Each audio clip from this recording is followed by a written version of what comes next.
आप सभी का स्टडी कॉपीज पे स्वागत है। आशा करते हैं आप लोग अच्छे तरीके से पढ़ाई कर रहे होंगे। ये आपका सिलेक्शन सीरीज का 17 नंबर का लेक्चर है। इससे पहले ऑलरेडी 16 लेक्चर आ चुके हैं। अगर आपने पहले लेक्चर कंप्लीट नहीं किए हैं तो प्लेलिस्ट हमने बना दिया है, जाकर के सारे लेक्चर एक तरफ से कंप्लीट करिए। जो भी इस लेक्चर की PDF है टेलीग्राम पे प्रोवाइड करवाई जाएगी, तो टेलीग्राम चैनल का लिंक डिस्क्रिप्शन में, उसे ज़रूर ज्वाइन कर लीजिए। तो चलिए शुरू करते हैं फिलहाल बिना आपका टाइम वेस्ट किए, बिना किसी देरी के। देखिए, जो आपका पहला क्वेश्चन है कि कांग्रेस के किस अधिवेशन में सिविल सेवा परीक्षा भारत में करवाने की मांग की गई। देखिए, सिविल सेवा परीक्षा का जो जन्मदाता कहा जाता है लॉर्ड कॉर्नवालिस को कहा जाता है। वहीं एक चीज़ और ध्यान रखना कि 1877 में सिविल सेवा परीक्षा की जो उम्र होती 21 वर्ष से घटा करके 19 वर्ष कर दी गई थी। और ये काम जो हुआ था 21 वर्ष से 19 वर्ष वाला, तो ये लॉर्ड लिटन के समय हुआ था। और सबसे पहले सिविल सेवा परीक्षा में शामिल होकर उत्तीर्ण होने वाले जो भारतीय थे वो आपके सत्येंद्र नाथ टैगोर थे। तो यहाँ पर आपका जो क्वेश्चन पूछा गया कि कांग्रेस के किस अधिवेशन में सिविल सेवा परीक्षा भारत में कराने की मांग की गई, मतलब जो पहले परीक्षा कराई जाती थी वो आपके लंदन में कराई जाती थी, लेकिन एक ऐसा अधिवेशन होता है जिसमें ये डिमांड होती है कि भाई ये परीक्षा भारत में कराई जाए। तो ये जो डिमांड उठती है लाहौर अधिवेशन में उठती है। और ये 1929 वाला लाहौर अधिवेशन नहीं है जिसमें जवाहरलाल नेहरू जो है अध्यक्षता करते हैं। ये आपका है 1893 का लाहौर अधिवेशन, जिसकी अध्यक्षता कौन करते हैं, दादा भाई नौरोजी। तो ये चीज़ आप ध्यान रखेंगे। कलकत्ता अधिवेशन आपका कई बार होता है, 1886 में होता है, उसके बाद में 1901 में होता है, 1917 में एनी बेसेंट के टाइम पीरियड में होता है। तो कई बार कलकत्ता अधिवेशन आपको देखने को मिलेगा। वहीं कराची अधिवेशन आपको 1931 में देखने को मिलता है, जब 5 मार्च 1931 को गांधी इरविन समझौता होता है, उसके बाद में कराची अधिवेशन होता है। वहीं लखनऊ अधिवेशन आपको पता है 1916 में होता है। तो यहाँ राइट आंसर आपका डी हो जाएगा, इतना आप समझ के चलेंगे। देखिए, अगला क्वेश्चन करें उससे पहले थोड़ी जानकारी आप जान लीजिए। यहाँ पर आप देख सकते हैं क्रांतिकारियों के द्वितीय चरण में युवाओं ने कई क्रांतिकारी संगठन बनाए, जिसमें भगत सिंह, यशपाल, छबिलदास जी ने नौजवान सभा की स्थापना की, नौजवान भारत सभा की। 1926 में इसकी स्थापना होती है और इसमें जो युवा होते हैं उनको बुला करके सभा की जाती है और उसमें उन्हें राष्ट्रीय कर्तव्य सिखाए जाते हैं कि भाई राष्ट्रीय कर्तव्य हमारे लिए ये हैं, देश प्रेम में हमें ये सब करना चाहिए, अंग्रेज हमारे दुश्मन है, ये सारी चीज़ें उसमें बताई जाती हैं बाकायदा अच्छे तरीके से। वहीं जो 1928 ईस्वी में चंद्रशेखर आज़ाद, सचिंद्र सान्याल, राम प्रसाद बिस्मिल जो है, राम प्रसाद बिस्मिल को 1927 में फांसी हो जाती है। और वैसे जो है ये HRA की स्थापना में रहते हैं, HSRA की स्थापना में नहीं रहते हैं। तो हिंदुस्तान रिपब्लिकन एसोसिएशन का नाम बदल करके हिंदुस्तान सोशलिस्ट रिपब्लिकन एसोसिएशन रखा जाता है। मतलब होता क्या है कि 1924 में HRA की स्थापना होती है, जिसमें आपके चंद्रशेखर आज़ाद भी थे, सचिंद्र सान्याल थे, राम प्रसाद बिस्मिल थे। और इसकी स्थापना होती है कानपुर में। देखिए, होता क्या है कि असहयोग आंदोलन गांधी जी स्टार्ट करते हैं और इसमें बड़े पैमाने पर जन आंदोलन होता है। देखिए, जो असहयोग आंदोलन था एक तरह से अहिंसक आंदोलन था, लेकिन हो जाती है चोरी चोरा की घटना। फरवरी 1922 में आपकी चोरी चोरा की घटना होती है। उसका जो सिस्टम होता है कि भाई कई किसानों को जो है पुलिस वालों ने मारा था, मतलब मार ही दिया था, जान से मार दिया था। अब जब जान से मार दिया किसानों को तो वहाँ के लोग जो है आक्रोशित हो जाते हैं और फिर जो है पुलिस स्टेशन को बंद कर दिया जाता है और उसमें आग लगा दी जाती है और 22 पुलिस वाले जो है मारे जाते हैं। अब 22 पुलिस वाले जब मारे गए तो फिर गांधी जी कहते हैं भाई ये हिंसक हो गया है और हम जो है अब असहयोग आंदोलन वापस ले लेंगे। राम प्रसाद बिस्मिल और जो युवा समूह होता है वो ज़्यादा गुस्सा हो जाते हैं कि आप बैकग्राउंड नहीं समझ रहे हैं कि हमारे किसान भाइयों को उन्होंने मारा, तब आप जो है कुछ नहीं बोल रहे हैं, और अभी जो है उन्होंने 22 पुलिसकर्मियों को मार दिया तो आप पूरा का पूरा असहयोग आंदोलन ही वापस ले रहे हैं, क्योंकि असहयोग आंदोलन बड़ी बढ़िया तरीके से चल रहा था और उससे अंग्रेज काफ़ी ज़्यादा परेशान भी थे। लेकिन जब ये वापस ले लेते हैं असहयोग आंदोलन कि हिंसक हो गया है सब मामला, अब मैं वापस ले रहा हूँ, तो सभी क्रांतिकारी नाराज हो जाते हैं और गांधी जी का कड़ा विरोध भी होता है। देखिए, पीला कागज संविधान क्या होता है, इसमें एक चीज़ और समझ के रखेंगे। पीला कागज संविधान होता है कि राम प्रसाद बिस्मिल इलाहाबाद गए और वहाँ पर लाला हरदयाल जी से मिलते हैं, उनसे सहमति लेते हैं, और सचिंद्र सान्याल जो कि बंगाल के क्रांतिकारी थे, वहीं डॉक्टर जादू गोपाल मुखर्जी थे, तो इन लोगों की मदद से जो है 1923 में HRA पार्टी का संविधान इन्होंने तैयार किया। 3 अक्टूबर 1924 को कानपुर में सचिंद्र सान्याल की अध्यक्षता में एक संवैधानिक समिति की बैठक होती है और उसमें HRA की स्थापना की जाती है। अगर कभी क्वेश्चन आ जाए कि भाई HRA की स्थापना किसने की, तो मुख्य रूप से आप सचिंद्र सान्याल ही लगाएंगे। वहीं इसमें राम प्रसाद बिस्मिल भी थे और आपके जादू गोपाल मुखर्जी भी थे, तो इन लोगों के नाम भी आप ध्यान रखेंगे। देखिए जो बिस्मिल होते हैं, राम प्रसाद बिस्मिल, तो HRA के जरिए से बिस्मिल को शाहजहांपुर का जिला संगठक और शस्त्र प्रभाग का प्रमुख बना दिया जाता है। वहीं फिर होता है 9 अगस्त 1925 को काकोरी षड्यंत्र, जिसमें होता क्या है कि लखनऊ से लगभग 10 मील की दूरी पर एक ट्रेन जो है लूट ली जाती है। काकोरी नामक स्थान होता है, वहीं पर ट्रेन लूट लिया जाता है और इस प्रक्रिया में गलती से एक यात्री भी मार दिया जाता है। 1927 में आपके अशफाक उल्लाह खान, राम प्रसाद बिस्मिल, रोशन सिंह और राजेंद्र लहड़ी को दिसंबर 1927 में फांसी दे दी गई और अन्य 16 लोग और थे, उन्हें लंबी अवधि के लिए जेल में डाल दिया गया। चंद्रशेखर आज़ाद ऐसे प्रमुख नेता थे HRA के जो इन सब चीज़ों से बरी रहे और वो गिरफ्तारी से बचने में कामयाब रहे। जब 1927 में राम प्रसाद बिस्मिल को, अशफाक उल्लाह खान को, राजेंद्र लहड़ी, रोशन सिंह को फांसी दे दी जाती, तो 1928 में चंद्रशेखर आज़ाद होते हैं, सचिंद्र सान्याल होते हैं, भगत सिंह होते हैं, ये लोग मिलकर के HSRA की स्थापना दिल्ली में करते हैं। देखिए HSRA में S जो है उसका मतलब सोशलिस्ट होता है, समाजवादी होता है। तो ये सोशलिस्ट वर्ड जो लिया जाता है, रूसी क्रांति उस समय चल रही थी, वहीं से जो है भगत सिंह के द्वारा सजेस्ट किया जाता है और इसमें S जोड़ दिया जाता है, तो ये HSRA हो जाता है। तो अच्छे से सारी चीज़ें आप समझ गए होंगे, जिसका मुख्य उद्देश्य था क्रांति के माध्यम से औपनिवेशिक सत्ता को उखाड़ फेंकना और अपने स्वरूप में यह संगठन लोकतांत्रिक था। अब देखिए सेकंड नंबर क्वेश्चन आप देखेंगे, हिंदुस्तान सोशलिस्ट रिपब्लिकन एसोसिएशन के संदर्भ में निम्नलिखित कथनों पर विचार कीजिए। पहला कथन क्या है कि इसकी स्थापना भगत सिंह द्वारा 1928 में की गई। देखिए जो मुख्य रूप से HSRA के संगठन का जो है संस्थापक माना जाता है वो आपके चंद्रशेखर आज़ाद को माना जाता है। उसके बाद में जो इसमें सदस्य थे वो भगत सिंह थे, अशफाक उल्लाह खान थे, सुखदेव थापर थे, जोगेश चंद्र चटर्जी थे। और फिरोज शाह कोटला में 1928 में HSRA की स्थापना होती है। जो 1924 वाला HRA होता है उसमें ही S जोड़ दिया जाता है, सोशलिस्ट जोड़ दिया जाता है, जो कि रूसी क्रांति से प्रभावित था और भगत सिंह ने सजेस्ट किया था। तो पहला कथन पूरी तरीके से गलत है कि इसकी स्थापना भगत सिंह द्वारा की गई 1928 में, मुख्य रूप से चंद्रशेखर आज़ाद के द्वारा की जाती है। अपने स्वरूप में यह संगठन लोकतांत्रिक था। तो दूसरा कथन पूरी तरीके से सत्य है भाई, जो इसका स्वरूप था वो लोकतांत्रिक स्वरूप ही था और इसका मकसद था कि औपनिवेशिक सत्ता को हम उखाड़ फेंकेंगे। उपयुक्त कथनों में से कौन सा सही, तो केवल 2 सही है, बी राइट आंसर हो जाएगा बस। देखिए अगला क्वेश्चन करें उससे पहले थोड़ी जानकारी आप जान लीजिए। देखिए होता क्या है, व्यक्तिगत सत्याग्रह जो है महात्मा गांधी के द्वारा 1940 से 41 में प्रारंभ किया जाता है। अब व्यक्तिगत सत्याग्रह होता क्या है, एक तरह का अहिंसक आंदोलन होता है। इसका उद्देश्य यही था कि ब्रिटिश सरकार के खिलाफ विरोध व्यक्त किया जाए, लोगों तक आवाज़ पहुंचाई जाए। खासकर जो आपका द्वितीय विश्व युद्ध चल रहा था ना, सेकेंड वर्ल्ड वार चल रहा था, उसमें जो है जो अंग्रेज होते हैं ना, भारतीयों का सहयोग चाहते हैं कि भाई भारतीय हमारा सहयोग करें। तो इस चीज़ के बारे में भारतीयों को जागरूक करना था कि अंग्रेज की नीतियाँ क्या हैं, तो उसका विरोध करना था व्यक्तिगत सत्याग्रह के माध्यम से। व्यक्तिगत सत्याग्रह जो आंदोलन होता है ये युद्ध के खिलाफ बोलने की स्वतंत्रता के अधिकार को स्थापित करने के लिए स्थापित किया जाता है। मतलब भाई हम बोलने का अधिकार रखते हैं और बोलेंगे।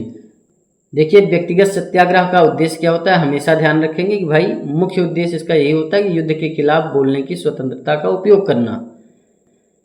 यह आंदोलन जो होता है ब्रिटिश सरकार के खिलाफ होता है और एक अहिंसक विरोध होता है, मतलब हिंसा नहीं होती इसमें। जो पहला सत्याग्रही बनाया गया था महात्मा गांधी के द्वारा वो आपके आचार्य विनोबा भावे को बनाया गया था। देखिए जब आपके विनोबा भावे को पकड़ लिया जाता है, जेल में डाल दिया जाता है, तब आपके दूसरे सत्याग्रही जो चुने जाते हैं जवाहरलाल नेहरू चुने जाते हैं और वो आपके इलाहाबाद में भाषणबाजी वगैरह करते हैं, लोगों को जो है प्रेरित करते हैं और जागरूक करते हैं। वहीं आपके तीसरे जो सत्याग्रही चुने जाते हैं वो आपके ब्रह्मदत्त चुने जाते हैं। तो इन 3 लोगों को आप ध्यान रखेंगे। देखिए इस आंदोलन की जो खास बात ये थी कि भाई जो महात्मा गांधी होते थे ये चुनते थे कि आप सत्याग्रही हैं, और सत्याग्रही जब चुना जाता था तो मुख्य स्थान पर जहाँ निर्धारित किया जाता था कि हाँ यहाँ तुम्हें भाषण देना है, वहीं भाषण देकर अपनी गिरफ्तारी देता था। अपने भाषण से पूर्व सत्याग्रही अपने सत्याग्रह की सूचना जो होता है जिला मजिस्ट्रेट को भी दे देता था कि भाई अब हम भाषण देने जा रहे हैं, तुम आ जाना गिरफ्तार करने, क्या ही दिक्कत, क्या ही परेशानी। अब यहाँ पर आप 3rd नंबर क्वेश्चन देखेंगे, व्यक्तिगत सत्याग्रह के संदर्भ में निम्नलिखित कथनों पर विचार कीजिए। पहला कथन है कि विनोबा भावे जो होते हैं वो दूसरे सत्याग्रही थे, एकदम गलत है। जो विनोबा भावे होते हैं पहले सत्याग्रही चुने जाते हैं।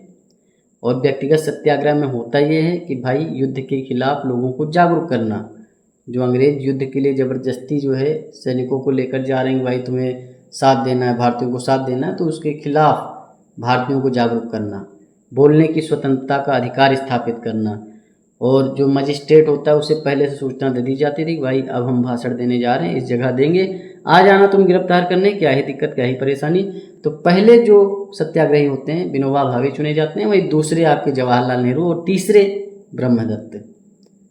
यह सत्याग्रह 1944 में शुरू हुआ और 1946 गलत हो जाएगा, 1940 से 41 याद रखेंगे आप हमेशा।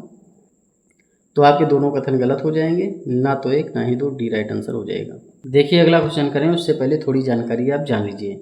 अगस्त प्रस्ताव क्या होता है? देखिए मार्च 1940 को कांग्रेस जो होती है रामगढ़ बिहार में अपना अधिवेशन कर रही थी। रामगढ़ में जो अधिवेशन होता है 1940 में होता है और इसमें एक प्रस्ताव पारित कर सरकार से कहा कि यदि वह केंद्र में एक अंतरिम राष्ट्रीय सरकार गठित कर दे तो सरकार आपका सहयोग कर सकती है द्वितीय विश्व युद्ध में। वहीं कांग्रेस के द्वितीय विश्व युद्ध में कांग्रेस के इस प्रस्ताव के जवाब में तत्कालीन वायसराय जो लॉर्ड लिंलिथगो होते हैं वो 8 अगस्त 1940 को अगस्त प्रस्ताव प्रस्तुत करते हैं। तो सबसे बड़ी बात है कि भाई ये ध्यान रखना कि अगस्त प्रस्ताव कब आता है, 8 अगस्त 1940 को आता है। किसके टाइम पीरियड में आता है? आपके जो वायसराय होते हैं लॉर्ड लिंलिथगो, उनके टाइम पीरियड में आता है। एक चीज़ और ध्यान रखेंगे, जो लॉर्ड लिंलिथगो होते हैं 1936 में जो है गद्दी पर बैठते हैं और 43 तक रहते हैं, मतलब वायसराय रहते हैं। तो मेन चीज़ है कि अगस्त प्रस्ताव आपका 8 अगस्त 1940 को आता है। किस कारण से आता है? क्योंकि जो रामगढ़ अधिवेशन होता है 1940 में, मार्च 1940 में, तो उसमें एक प्रस्ताव पारित किया जाता है कि भाई केंद्र में एक अंतरिम सरकार अगर गठित कर दें अंग्रेज तो फिर हम द्वितीय विश्व युद्ध में जो है सहयोग कर सकते हैं। तो अगस्त प्रस्ताव जो है लाते हैं लॉर्ड लिंलिथगो और इसमें जो है क्या क्या चीज़ें होती हैं वो जान लीजिए। पहली चीज़ जो है बताते हैं ये कि कार्यकारी परिषद में हम भारतीयों की भागीदारी स्वीकार करते हैं। मतलब जो लॉर्ड लिंलिथगो होते हैं वो कहते हैं कि जो कार्यकारी परिषद होगा एग्जीक्यूटिव काउंसिल, उसमें अधिक से अधिक भारतीयों को हम शामिल करने का वादा करते हैं और जिससे जो शासन चलेगा पूरे देश का उसमें भारतीयों की भागीदारी भूमिका बढ़ जाएगी। वहीं लॉर्ड लिंलिथगो जो है ये अगस्त प्रस्ताव में एक चीज़ और कहते हैं कि सलाहकार युद्ध परिषद एडवाइजरी वार काउंसिल की स्थापना की बात कही, जिसमें हम विभिन्न समुदाय के लोग शामिल करेंगे और युद्ध के दौरान सरकार को सलाह दे सकेंगे। तो ये वाला मामला करते हैं, मतलब अपने नफ़ा नुकसान की बात करते हैं। वहीं कहते हैं कि डोमिनियन स्टेट देंगे हम। डोमिनियन स्टेट का मतलब होता है कि ठीक है कुछ चीज़ें हम तुम्हें दे देंगे और विदेशी मामले हम देखेंगे, ये सिस्टम होगा। एक चीज़ और कहते हैं कि भारत के लिए एक नया संविधान बनाने के लिए भारतीयों को एक संविधान सभा बनाने का हम अधिकार देंगे कि भाई अपनी संविधान सभा का गठन आप करिए, बनाइए संविधान। देखिए 8 अगस्त 1940 को जो आपका अगस्त प्रस्ताव आता है ना, इसका मुख्य उद्देश्य यही होता है किसी तरीके से हम द्वितीय विश्व युद्ध में भारत का समर्थन प्राप्त कर लें, भारतीयों को मना लें, वो हमारा सहयोग कर दें, हम जो है द्वितीय विश्व युद्ध जीत जाएँ। देखिए लॉर्ड लिंलिथगो जो होते हैं वो प्रस्ताव लेकर आते हैं, लेकिन जो प्रस्ताव की प्रक्रिया होती है वो भारतीय राष्ट्रीय कांग्रेस इस प्रस्ताव को अस्वीकार कर देती है। तो कभी भी कथन कारण में आए भाई अगस्त प्रस्ताव जब आया था तो उसे जो है कांग्रेस पार्टी ने स्वीकार किया नहीं किया, तो नहीं किया, स्वीकार नहीं किया। उन्होंने कहा ऐसा है कि हमें डोमिनियन स्टेट वगैरह नहीं चाहिए, लॉलीपॉप नहीं चाहिए, हमें पूरी की पूरी मिठाई चाहिए।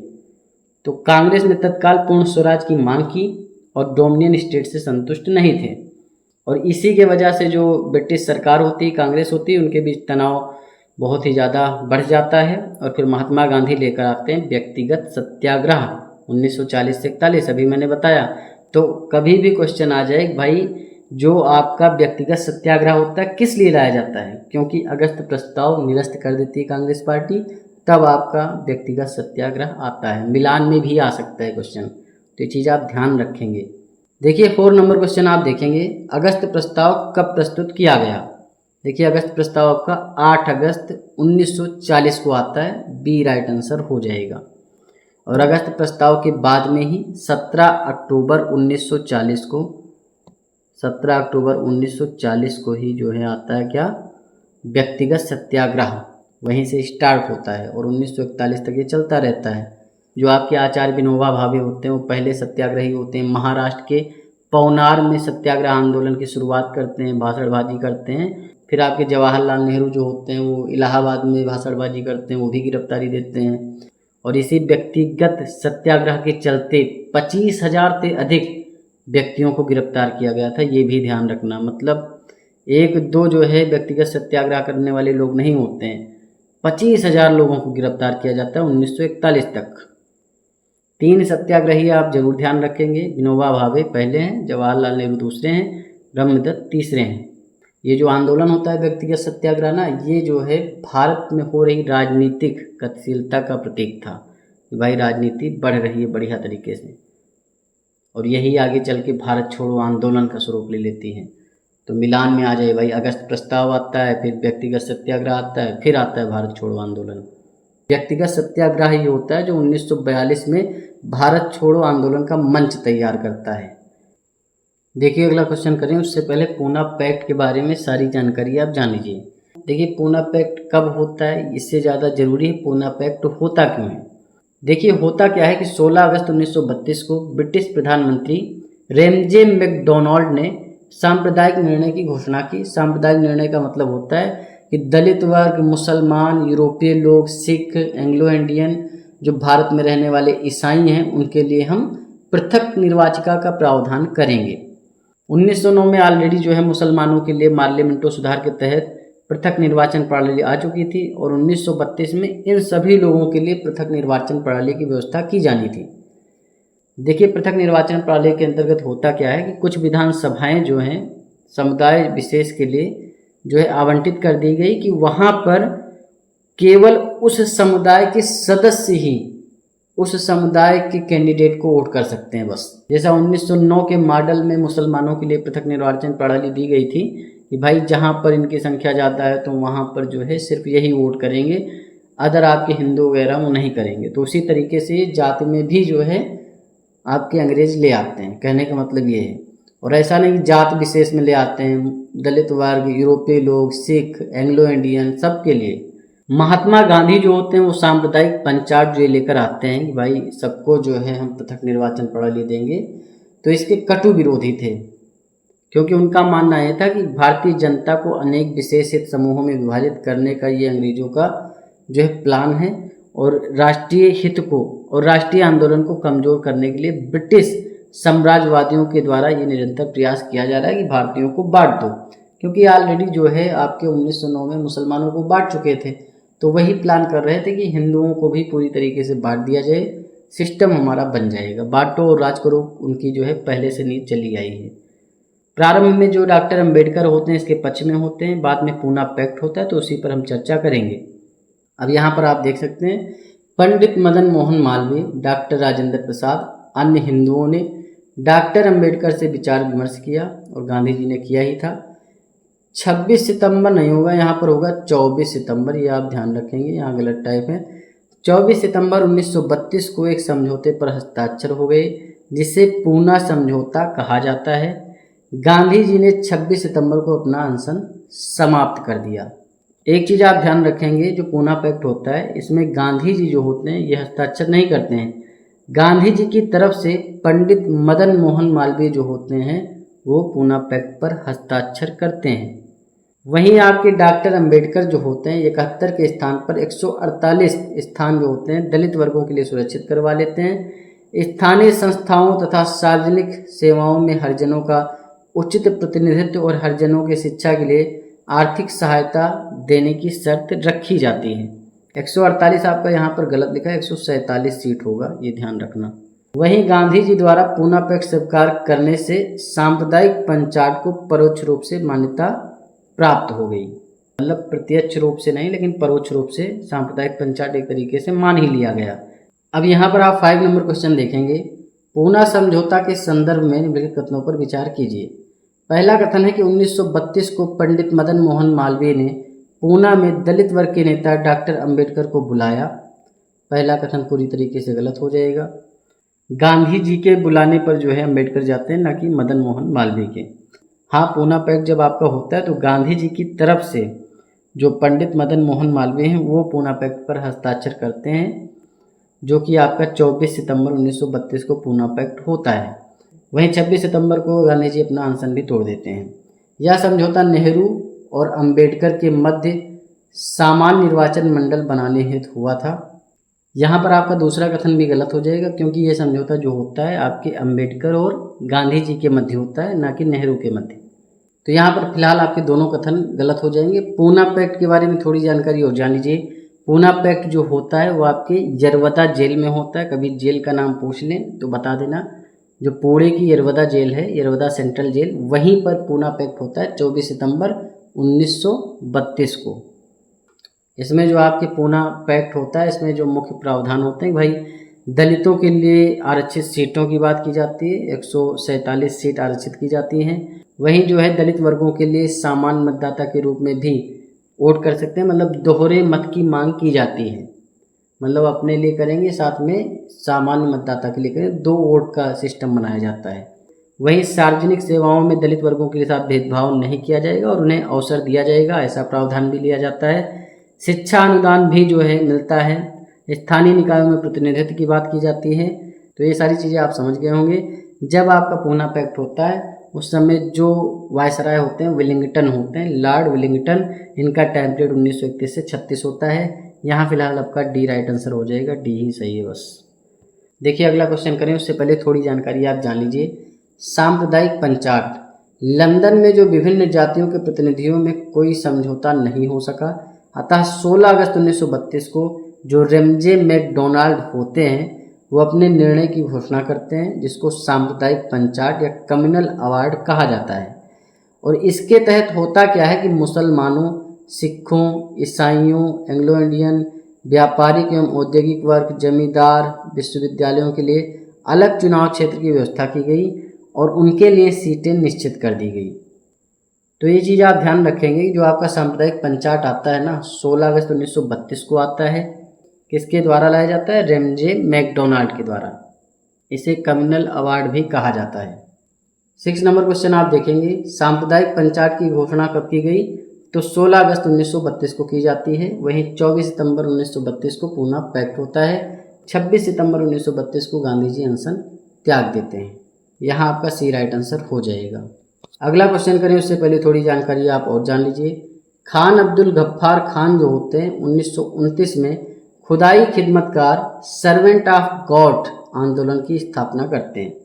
तो कभी क्वेश्चन आ जाए भाई, खुदाई खिदमतकार या जिसको आप इंग्लिश में कह सकते हैं सर्वेंट ऑफ गॉड, ये जो आंदोलन स्टार्ट करते हैं कौन करते हैं? खान अब्दुल गफ्फार खान करते हैं। कब करते हैं? 1929 में करते हैं। वही खुदाई खिदमतकार आंदोलन गांधी जी के अहिंसात्मक आंदोलन की तरह होता है। मतलब इसमें हिंसा नहीं की जाती है। इसमें होता है कि भाई आंदोलन का उद्देश्य होता है ब्रिटिश शासन का विरोध करना, लोगों को शिक्षा देना और सेवा के बारे में महत्व को समझाना, जागरूक करना। इसमें आंदोलनकारी सदस्य जो होते हैं वो लाल कुर्ता, लाल शर्ट पहन करके जो है आंदोलन करते हैं, इसलिए इसे लाल कुर्ती आंदोलन भी कहा जाता है। खुदाई खिदमतकार आंदोलन जो होता है शिक्षा और सेवा के महत्व पर जोर देता है। वहीं फ्रंटियर गांधी के नाम से मशहूर जो आपके खान अब्दुल गफ्फार होते हैं को बाचा खान और बादशाह खान के नाम से भी जाना जाता है। खुदाई खिदमतकार की स्थापना भी यही करते हैं, इसे लाल कुर्ती आंदोलन कहा जाता है। और इनका एक नाम होता है बाचा खान और बादशाह खान, फ्रंटियर गांधी भी कहा जाता है। महात्मा गांधी के एक दोस्त थे ये और इन्हें फ्रंटियर गांधी इसीलिए कहा जाता है। गांधी जी जो आपके सविनय अवज्ञा आंदोलन करते हैं तो उसमें जिन्ना के नेतृत्व वाले जो मुसलमान होते हैं इसका सपोर्ट नहीं करते हैं सविनय अवज्ञा आंदोलन का, लेकिन आपके उत्तर पश्चिमी सीमा प्रांत के पठान जो होते हैं, पठान खान, अब्दुल गफ्फार खान जो है, इनके नेतृत्व में आंदोलन में भाग लेते हैं। मतलब उत्तर पश्चिमी सीमा के जितने भी पठान खान होते हैं वो अब्दुल गफ्फार खान के नेतृत्व में इसमें हिस्सा लेते हैं। अब उत्तर पश्चिम आप समझ सकते हैं, ये आपका उत्तर है, पश्चिम है जो आपका अफगानिस्तान वाला क्षेत्र है वही है, समझ जाइए आप। 7 नंबर क्वेश्चन आप देखेंगे, खान अब्दुल गफ्फार के संदर्भ में निम्नलिखित कथनों पर विचार कीजिए। पहला कथन है कि इन्हें सीमांत गांधी के नाम से भी जाना जाता है। फ्रंटियर गांधी कह लो, सीमांत गांधी कह लो, कोई दिक्कत की बात नहीं। पहला कथन पूरी तरीके से सत्य है। इन्होंने खुदाई खिदमतगार संगठन की स्थापना की थी। दूसरा कथन भी सही है, जिसे लाल कुर्ती कहा जाता है। 1929 में इसकी स्थापना करते हैं। या भगवान का सेवक भी आ जाए तो भी दिक्कत नहीं है, क्योंकि इसे कहा ही जाता है सर्वेंट ऑफ गॉड। तो इंग्लिश में सर्वेंट ऑफ गॉड, उर्दू में खुदाई खिदमतगार, भगवान का सेवक लिख के आ जाए तो कंफ्यूज मत होना। इन्होंने सविनय अवज्ञा आंदोलन का विरोध किया था, जहां जिन्ना के नेतृत्व वाले मुसलमान इसका विरोध कर रहे थे। वहीं खान अब्दुल गफ्फार खान के नेतृत्व में जो भी आपके पठान थे उत्तर पश्चिमी प्रांत के, वो सारे जो है सविनय अवज्ञा आंदोलन का समर्थन कर रहे थे। तो यहाँ कौन सा कथन सही है? 1 और 2 सही है, सी राइट आंसर हो जाएगा बस। देखिए 8 नंबर क्वेश्चन आप देखेंगे, किस आंदोलन के दौरान लड़कियों ने मंजरी सेना और बच्चों ने वानर सेना का गठन किया था? तो ये आपका किया था सविनय अवज्ञा आंदोलन के समय। अब देखिए सविनय अवज्ञा आंदोलन की जो पृष्ठभूमि होती है उसके बारे में बात कर लेते हैं। देखिए सविनय अवज्ञा को इंग्लिश में कहा जाता है सिविल डिसओबीडियंस, मतलब एक ऐसा विरोध प्रदर्शन जिसमें लोग जानबूझकर कानून या सरकार की नीतियों को तोड़ते हैं। मतलब उन्हें पता होता है कि भाई हम कानून तोड़ रहे हैं, लेकिन उसका मामला ऐसा नहीं होता कि हिंसक होता है, अहिंसक तरीके से अपने विरोध का कारण स्पष्ट रूप से बताते हुए। और ये जो आपका सविनय अवज्ञा होता है अक्सर किसी अन्यायपूर्ण कानून या नीति के खिलाफ आवाज़ उठाने के लिए होता है या फिर उसे बदलने के लिए किया जाता है। इतना आप समझ सकते हैं कि सविनय अवज्ञा मतलब अहिंसक तरीके से अपने विरोध का कारण स्पष्ट रूप से बताते हुए विरोध प्रदर्शन करना, ये आपका सविनय अवज्ञा कहलाता है। जो आपकी सविनय अवज्ञा की शुरुआत होती है 12 मार्च 1930 से होती है, ये चीज़ आप ध्यान रखेंगे। वहीं आपका जो भारत छोड़ो आंदोलन है ये आपका 8 अगस्त 1942 से स्टार्ट होता है। वहीं आपका असहयोग आंदोलन जो होता है 1 अगस्त 1920 को स्टार्ट होता है। मतलब 8 अगस्त 1942 को भारत छोड़ो आंदोलन, 1 अगस्त 1920 से स्टार्ट होता है असहयोग आंदोलन। वहीं सविनय अवज्ञा आंदोलन 12 मार्च 1930 से, ये चीज़ आप ध्यान रखेंगे। वहीं आपका जो स्वदेशी आंदोलन स्टार्ट होता है 7 अगस्त 1905 से स्टार्ट होता है, ये चीज़ भी आप ध्यान रखेंगे। देखिए अगला क्वेश्चन करें उससे पहले थोड़ी जानकारी आप जान लीजिए। जो आपका दूसरा गोलमेज सम्मेलन होता है, भाई पहला वाला जो गोलमेज सम्मेलन होता है 12 नवंबर 1930 से 13 जनवरी 1931 तक चलता है। और कहाँ चलता है गोलमेज सम्मेलन? लंदन में चलता है। जो आपका पहला वाला गोलमेज सम्मेलन होता है वो 12 नवंबर 1930 से 13 जनवरी 1931 तक लंदन में आयोजित होता है। वहीं जो आपका दूसरा गोलमेज सम्मेलन होता है वो आपका 7 सितंबर 1931 से स्टार्ट होता है और 1 दिसंबर 1931 तक लंदन में चलता है। जो आपका दूसरा गोलमेज सम्मेलन स्टार्ट होता है 7 सितंबर 1931 से स्टार्ट होता है, तो उससे पहले जो है इंग्लैंड की राजनीतिक स्थिति में बहुत परिवर्तन आ जाते हैं। क्या होता है? मजदूर दल की सरकार के स्थान पर राष्ट्रीय सरकार आ जाती है, जिसमें मजदूर, अनुदार और उदार तीनों दल सम्मिलित होते हैं। सर सैमुअल होर जो होते हैं भारत सचिव नियुक्त हो जाते हैं। लॉर्ड इरविन जैसे उदारवादी के स्थान पर लॉर्ड वेलिंगटन वायसराय नियुक्त होते हैं। 1931 में ये आते हैं और 1936 तक रहते हैं वेलिंगटन, लॉर्ड वेलिंगटन, ये ध्यान रखेंगे। दूसरा गोलमेज सम्मेलन ही होता है जिसमें गांधी जी जो है एकमात्र कांग्रेसी प्रतिनिधि के रूप में 29 अगस्त 1931 को राजपुताना जहाज से ब्रिटेन के लिए रवाना होते हैं। तो जहाज का नाम भी इम्पोर्टेंट है। इसके साथ ही वार्ता में इनके साथ मदन मोहन मालवीय थे, देवदास गांधी थे, सरोजनी नायडू थी, एनी बेसेंट, घनश्याम दास बिरला थे, मीराबेन, महादेव देसाई जैसे लोग भी सम्मिलित थे जो अलग अलग दलों से संबंधित थे। द्वितीय गोलमेज सम्मेलन का टाइम पीरियड भी ध्यान रखना, 7 सितंबर 1931 से 1 दिसंबर 1931। गांधी जी जो होते हैं द्वितीय गोलमेज सम्मेलन में पूर्ण स्वशासन की वकालत करते हैं। भाई हमें पूर्ण स्वशासन चाहिए, इससे कम कुछ नहीं चाहिए। अल्पसंख्यक जो अधिकार होते हैं उस पर बहुत ज़्यादा बहस वगैरह होती है। मुसलमान, एंग्लो इंडियन, ईसाई, दलित वर्ग, पृथक निर्वाचन की मांग जो चल रही थी, अल्पसंख्यक समझौते के रूप में सारी चीज़ें सामने आती हैं। देखिए 9 नंबर क्वेश्चन आप देखेंगे, द्वितीय गोलमेज सम्मेलन के संदर्भ में निम्नलिखित कथनों पर विचार कीजिए। पहला कथन है कि इस समय लॉर्ड वेलिंगटन भारत के वायसराय तथा सैमुअल हॉक भारत विषयक मामलों के मंत्री थे।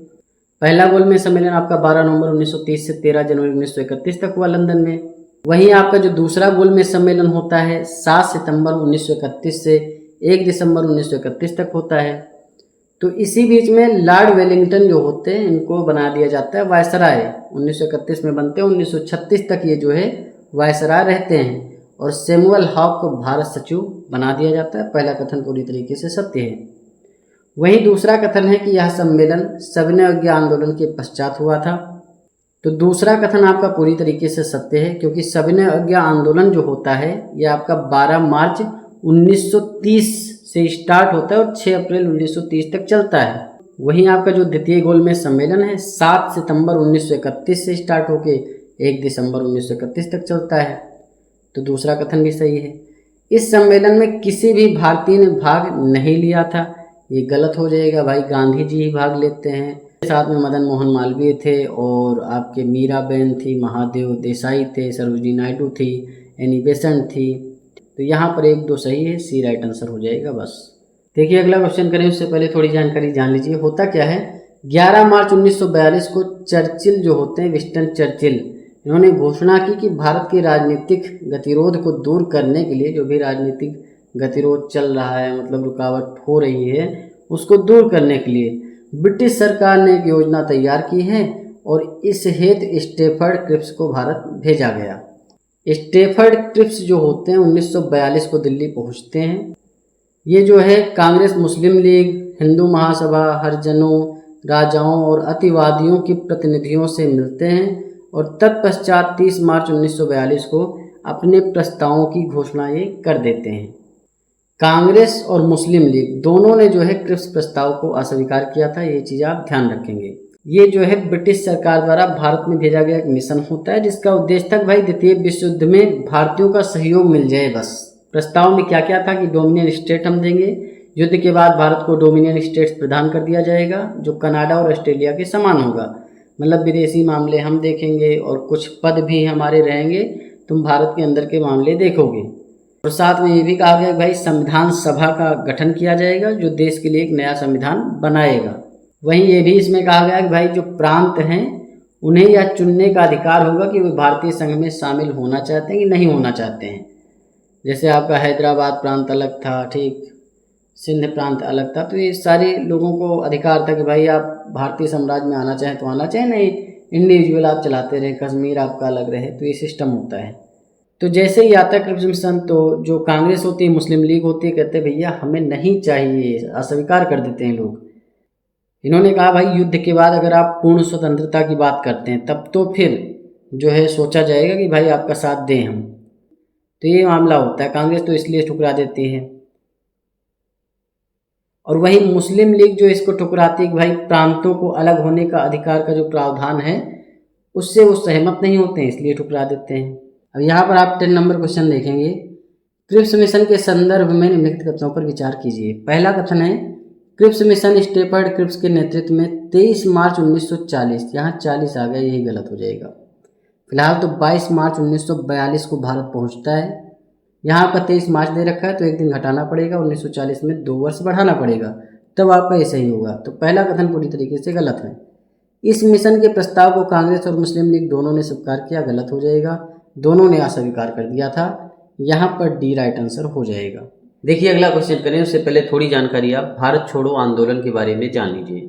देखिए भारत छोड़ो आंदोलन जो शुरू होता है वो किस लिए शुरू होता है इसके बारे में पहले जानिए। देखिए भारत छोड़ो आंदोलन की अगर न्यू की बात करें तो व्यक्तिगत सत्याग्रह जो चालू होता है 1940 से 41 तक, तो उसमें ही जो है भारत छोड़ो आंदोलन की न्यू एक तरीके से पड़ चुकी थी। जैसा कि आपको होता है व्यक्तिगत सत्याग्रह में सबसे पहले जो सत्याग्रही थे वो आपके आचार्य विनोबा भावे थे, उसके बाद जवाहरलाल नेहरू थे, फिर ब्रह्मदत्त थे, चौथे जो सत्याग्रही हुए वो सी राजगोपालाचारी हुए हैं। तो वहीं से भारत छोड़ो आंदोलन की नींव रखी जाती है। 8 अगस्त 1942 से आपका जो है भारत छोड़ो आंदोलन स्टार्ट होता है महात्मा गांधी के जरिए से और करो और मरो का ये नारा देते हैं। उत्तर प्रदेश, बिहार, कर्नाटक, मिदनापुर, महाराष्ट्र, इन क्षेत्रों में भारत छोड़ो आंदोलन बहुत ही उग्र स्वरूप में अपने दिखा है। भारत छोड़ो आंदोलन के तहत जो भारतीय थे उनकी एक ही डिमांड थी, भाई हमें आज़ादी चाहिए। लाखों भारतीय जो है भारत छोड़ो आंदोलन में शामिल हुए। जो जिस काम में लगा हुआ था उसमें हड़ताल कर देता है, काम पर जाना बंद कर देता है, स्कूल नहीं खोले जाते हैं। अंग्रेजों के खिलाफ एक भयंकर वाला आंदोलन जो है वो स्टार्ट हो जाता है। भारत छोड़ो आंदोलन के तहत ही गांधी जी और कई नेताओं को गिरफ्तार कर लिया गया, लेकिन आंदोलन जारी रहा क्योंकि आंदोलन में जो पार्टिसिपेट कर रहे थे वो आम जनता थी। तो भारतीय स्वतंत्रता की कहीं ना कहीं नींव जो है भारत छोड़ो आंदोलन से रखी जाती है। जो भारत छोड़ो प्रस्ताव था इसमें कहा गया था कि यदि अंग्रेज भारत से अपना नियंत्रण हटा लेते हैं तो भारतीय जनता विदेशी आक्रांताओं का सामना करने के लिए हर प्रकार से योगदान करने को तैयार है। मतलब जो भी आपकी डिमांड है कि द्वितीय विश्व युद्ध में शामिल हो जाएंगे, ये हो जाएंगे, तो हम हो जाएंगे, लेकिन आप पूरी तरीके से हमें आज़ादी दे दीजिए। कांग्रेस महासमिति ने 8 अगस्त 1942 को भारत छोड़ो आंदोलन प्रस्ताव कुछ संशोधनों के साथ स्वीकार कर लिया। वहीं इस प्रस्ताव का जो अंतिम निर्णय लिया गया था 7 व 8 अगस्त को लिया गया था। मतलब जो प्रस्ताव स्वीकार किया गया 8 अगस्त 1942 को, लेकिन जो अंतिम निर्णय लिया गया था वो बम्बई में 7 और 8 अगस्त को कांग्रेस महासमिति में किया गया था। अब यहाँ पर आप 11 नंबर क्वेश्चन देखेंगे। भारत छोड़ो आंदोलन के संदर्भ में निम्नलिखित कथनों पर विचार कीजिए। पहला कथन है कि 8 अगस्त 1942 को कांग्रेस कार्य समिति ने ऐतिहासिक भारत छोड़ो प्रस्ताव को स्वीकार कर लिया। दूसरा कथन है कि इस दौरान गांधी जी ने करो या मरो का मंत्र दिया। उपयुक्त कथनों में से कौन सा सही? दोनों कथन सही हैं। 8 अगस्त 1942 को ही भारत छोड़ो आंदोलन स्टार्ट होता है और गांधी जी इस आंदोलन के लिए करो व मरो का नारा देते हैं। तो 1 और 2 दोनों सही हैं, सी राइट आंसर हो जाएगा। वहीं आपका 12 नंबर क्वेश्चन है कि किस आंदोलन के दौरान ऑपरेशन जीरो आवर चलाया गया था। देखिए होता क्या है, जब गांधी जी भारत छोड़ो आंदोलन स्टार्ट कर देते हैं तो इसी भारत छोड़ो आंदोलन को दबाने के लिए जो आपके अंग्रेज होते हैं वो ऑपरेशन जीरो आवर चलाते हैं। मतलब 0 घंटे में जो है सबको पकड़ करके अंदर जेल में डाल दो, यही होता है ऑपरेशन जीरो आवर। जो ऑपरेशन जीरो आवर होता है उसमें आपके जो है गांधी जी को जेल में डाला जाता है, जवाहरलाल नेहरू को, राजेंद्र प्रसाद, मौलाना अबुल कलाम आज़ाद, सबको जो है जेल में डाल दिया जाता है। गांधी जी को जो है पूरे की आगा खान जेल में भेज दिया जाता है। तो ये सारी चीज़ें चलती हैं। तो यहाँ पर ऑपरेशन जीरो आवर किससे संबंधित है? भारत छोड़ो आंदोलन से, ए राइट आंसर हो जाएगा। सविनय अवज्ञा आंदोलन की बात करें तो 12 मार्च 1930 से 6 अप्रैल 1930 तक चलता है। वहीं अगर असहयोग आंदोलन की बात करें तो 1920 से 22 तक चलता है। स्वदेशी आंदोलन आपका 1905 में होता है। ये सारी चीज़ें आप ध्यान रखेंगे। 13 नंबर क्वेश्चन आप देखेंगे। फॉरवर्ड ब्लॉक के संदर्भ में निम्नलिखित कथनों पर विचार कीजिए। पहला कथन है सुभाष चंद्र बोस ने 1940 ईस्वी में फॉरवर्ड ब्लॉक की स्थापना की। वहीं दूसरा कथन है 1943 ईस्वी में सुभाष चंद्र बोस जापानी नियंत्रण वाले सिंगापुर पहुंचे, जहां रास बिहारी बोस ने भारतीय स्वतंत्रता लीग की अध्यक्षता उन्हें सौंप दी। उपयुक्त कथनों में से कौन सा सही है ये आपको बताना है। देखिए जो आपका पहला कथन है कि भाई फॉरवर्ड ब्लॉक की स्थापना कौन करते हैं? सुभाष चंद्र बोस ही करते हैं, लेकिन 1940 में नहीं करते हैं। इसकी स्थापना 3 मई 1939 को की जाती है। जो ऑल इंडिया फॉरवर्ड ब्लॉक होता है एक राष्ट्रवादी राजनीतिक दल था। सुभाष चंद्र बोस ने इस दल की स्थापना की थी और इस दल के जो महासचिव थे वो देवव्रत थे। तो पहला कथन पूरी तरीके से गलत हो जाएगा क्योंकि फॉरवर्ड ब्लॉक की स्थापना कब होती है? 3 मई 1939 को। वहीं दूसरा कथन है कि 1943 में सुभाष चंद्र बोस जापानी नियंत्रण वाले सिंगापुर पहुंचे, जहां रास बिहारी बोस ने भारतीय स्वतंत्रता लीग की अध्यक्षता उन्हें सौंप दी। तो दूसरा कथन पूरी तरीके से सत्य है। देखिए भारतीय स्वतंत्रता लीग की बात करें तो इसकी स्थापना 1920 में होती है और इसका उद्देश्य यही होता है कि भारत से जो बाहर रहने वाले भारतीय हैं उनको संगठित करना और ब्रिटिश शासन के खिलाफ आवाज़ उठाना। इसकी स्थापना 1920 में कौन करते हैं? रास बिहारी बोस ही करते हैं। राष्ट्रवाद को बढ़ाना इसका मुख्य उद्देश्य होता है। तो यहाँ पर आपका क्या है? केवल 2 सही है, तो बी राइट आंसर हो जाएगा बस। 14 नंबर क्वेश्चन आप देखेंगे। निम्नलिखित कथनों पर विचार कीजिए। पहला कथन है कि नेताजी ने आज़ाद हिंद फौज के मुख्यालय सिंगापुर तथा रंगून में स्थापित किए। देखिए सबसे पहली बात क्या है कि आज़ाद हिंद फौज की जो स्थापना करते हैं वो 1942 में रास बिहारी बोस करते हैं, जो कि जापान में करते हैं। और इसका उद्देश्य यही होता है आज़ाद हिंद फौज का कि द्वितीय विश्व युद्ध के दौरान अंग्रेजों के खिलाफ लड़ना और भारत को आज़ादी दिलाना। आज़ाद हिंद फौज को जो है जापान का बहुत ही ज़्यादा सहयोग मिलता है। तो ये चीज़ आप ध्यान रखेंगे। आज़ाद हिंद फौज की स्थापना किसने की? रास बिहारी बोस ने की। कहाँ पर की? टोक्यो जापान में करते हैं, 1942 में करते हैं। देखिए आज़ाद हिंद फौज का जो विचार आता है, आज़ाद हिंद फौज का गठन करने का जो विचार आता है, सबसे पहले मोहन सिंह के दिमाग में आता है। ये चीज़ भी आप ध्यान रखेंगे। वहीं 21 अक्टूबर 1943 को सुभाष चंद्र बोस जो होते हैं सिंगापुर में भारत की अंतिम सरकार आज़ाद हिंद सरकार की स्थापना करते हैं। जो ये सरकार होती है आज़ाद हिंद सरकार, इसको जर्मनी, जापान, फिलीपींस, कोरिया, चीन, इटली, मांचुकू, आयरलैंड जो है ये मान्यता देते हैं। और दूसरी बात ये भी है कि आज़ाद हिंद फौज के जरिए से मुख्यालय बनाते हैं सिंगापुर और रंगून को। तो पहला कथन पूरी तरीके से सत्य है। वहीं नेताजी ने अंडमान का नाम शहीद द्वीप और निकोबार का नाम स्वराज द्वीप रखा गया है।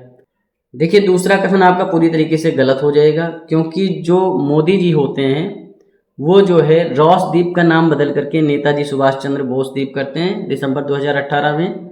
वहीं जो नील द्वीप होता है, नील द्वीप को शहीद द्वीप का दर्जा दिया जाता है। ये चीज़ आप लिख लेंगे, नोट कर लेंगे। वहीं जो आपका हेवलाक द्वीप होता है उसको स्वराज द्वीप का नाम दिया जाता है।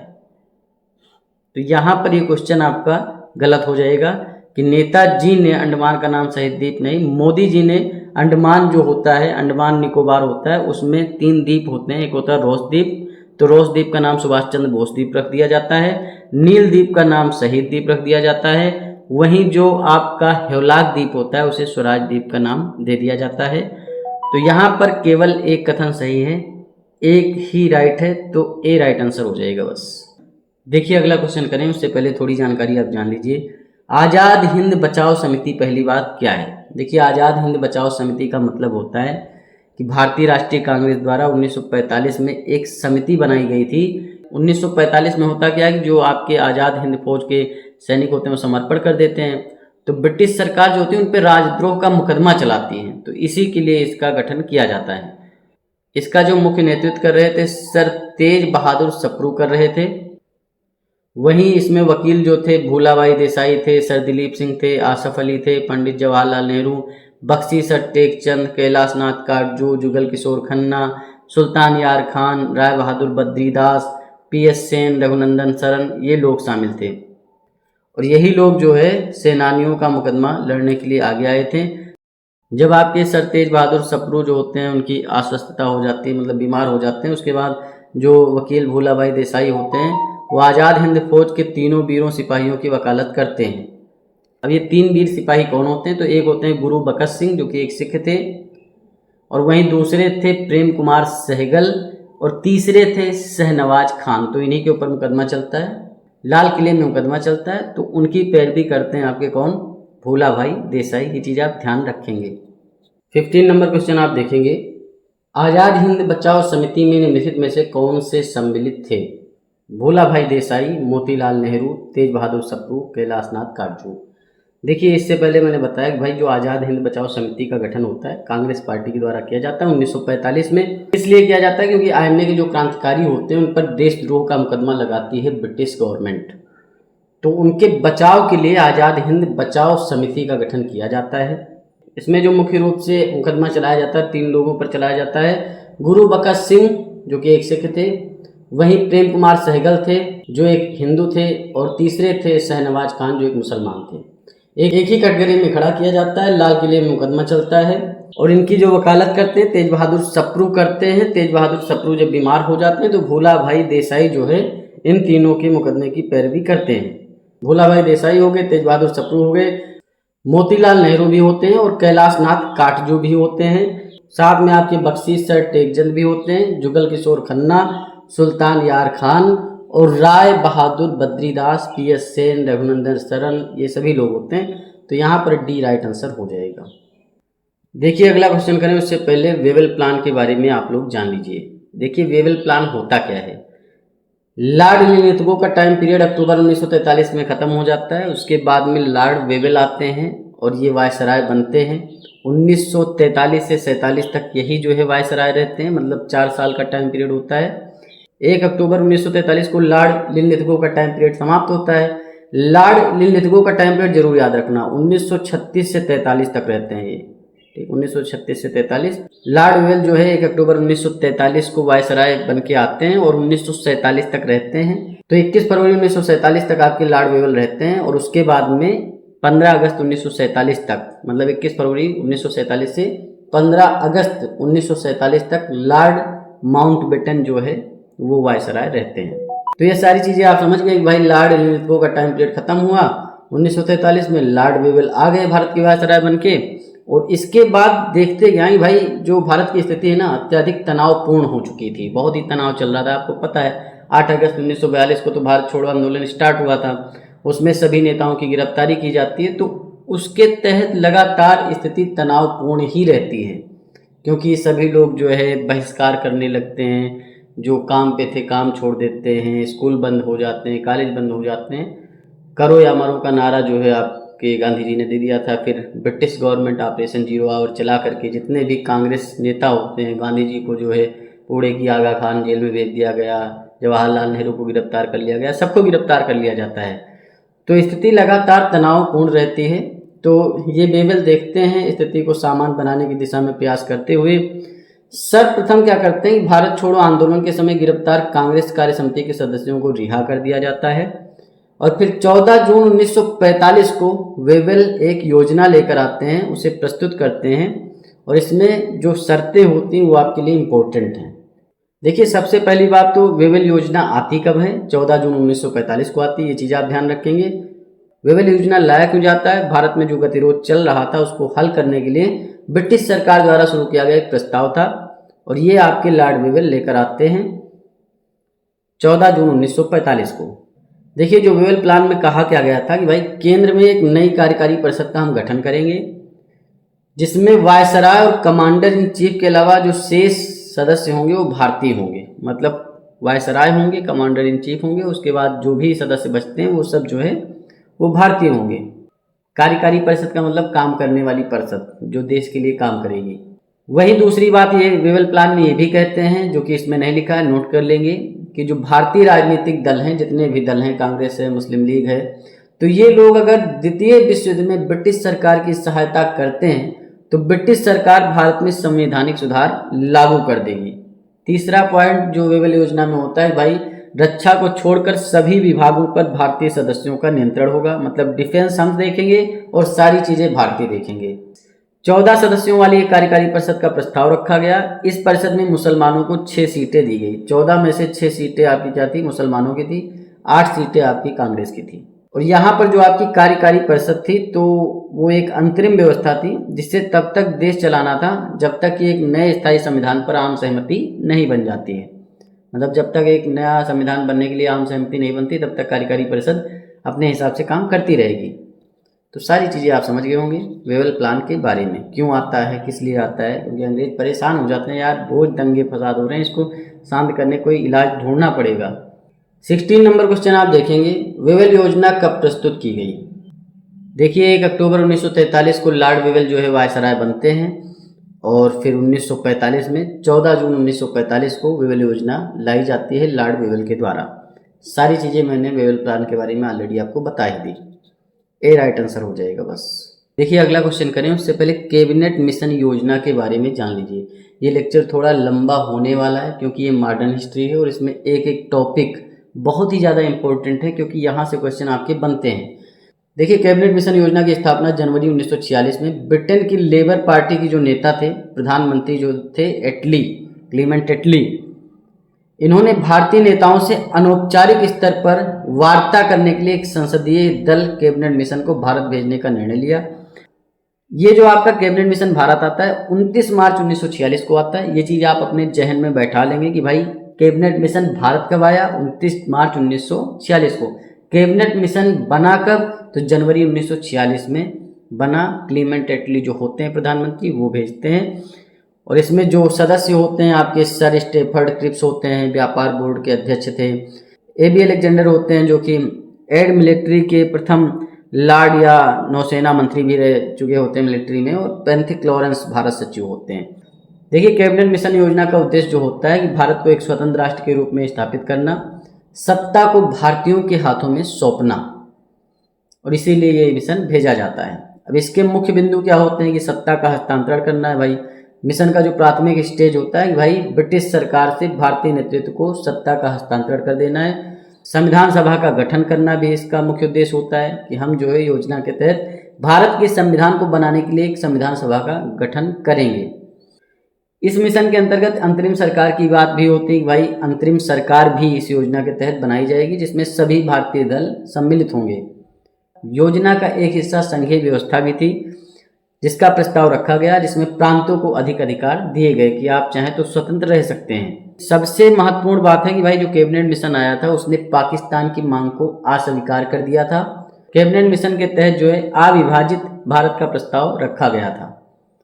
अब कैबिनेट मिशन योजना जो है सफल होती कि असफल होती? भाई कैबिनेट मिशन योजना पूरी तरीके से असफल हो जाती है, क्योंकि होता क्या है ना कि कांग्रेस और मुस्लिम लीग इस समझौते के तहत बिल्कुल भी राजी नहीं थे, क्योंकि जो मुस्लिम लीग था वो कहता है हमें पाकिस्तान चाहिए चाहिए चाहिए, और कैबिनेट मिशन में था कि भाई हम अविभाजित भारत की बात कर रहे हैं। तो इसके तहत ये जो मिशन होता है पूरी तरीके से असफल हो जाता है। 17 नंबर क्वेश्चन आप देखेंगे, कैबिनेट मिशन के संदर्भ में निम्नलिखित कथनों पर विचार कीजिए। पहला कथन है कैबिनेट मिशन 29 मार्च 1945 को भारत पहुंचा। दूसरा कथन है इसके प्रमुख सदस्यों में sir Stafford Cripps, A B Alexander, Pethick Lawrence शामिल थे। उपयुक्त कथनों में से कौन सा सही है आपको बताना है। देखिए जो कैबिनेट मिशन की स्थापना होती है जनवरी 1946 में लंदन में ही होती है। 29 मार्च 1946 को, यहाँ पर क्या हो जाएगा 1946, तो पहला कथन गलत है। 29 मार्च 1946 को कैबिनेट मिशन भारत आता है।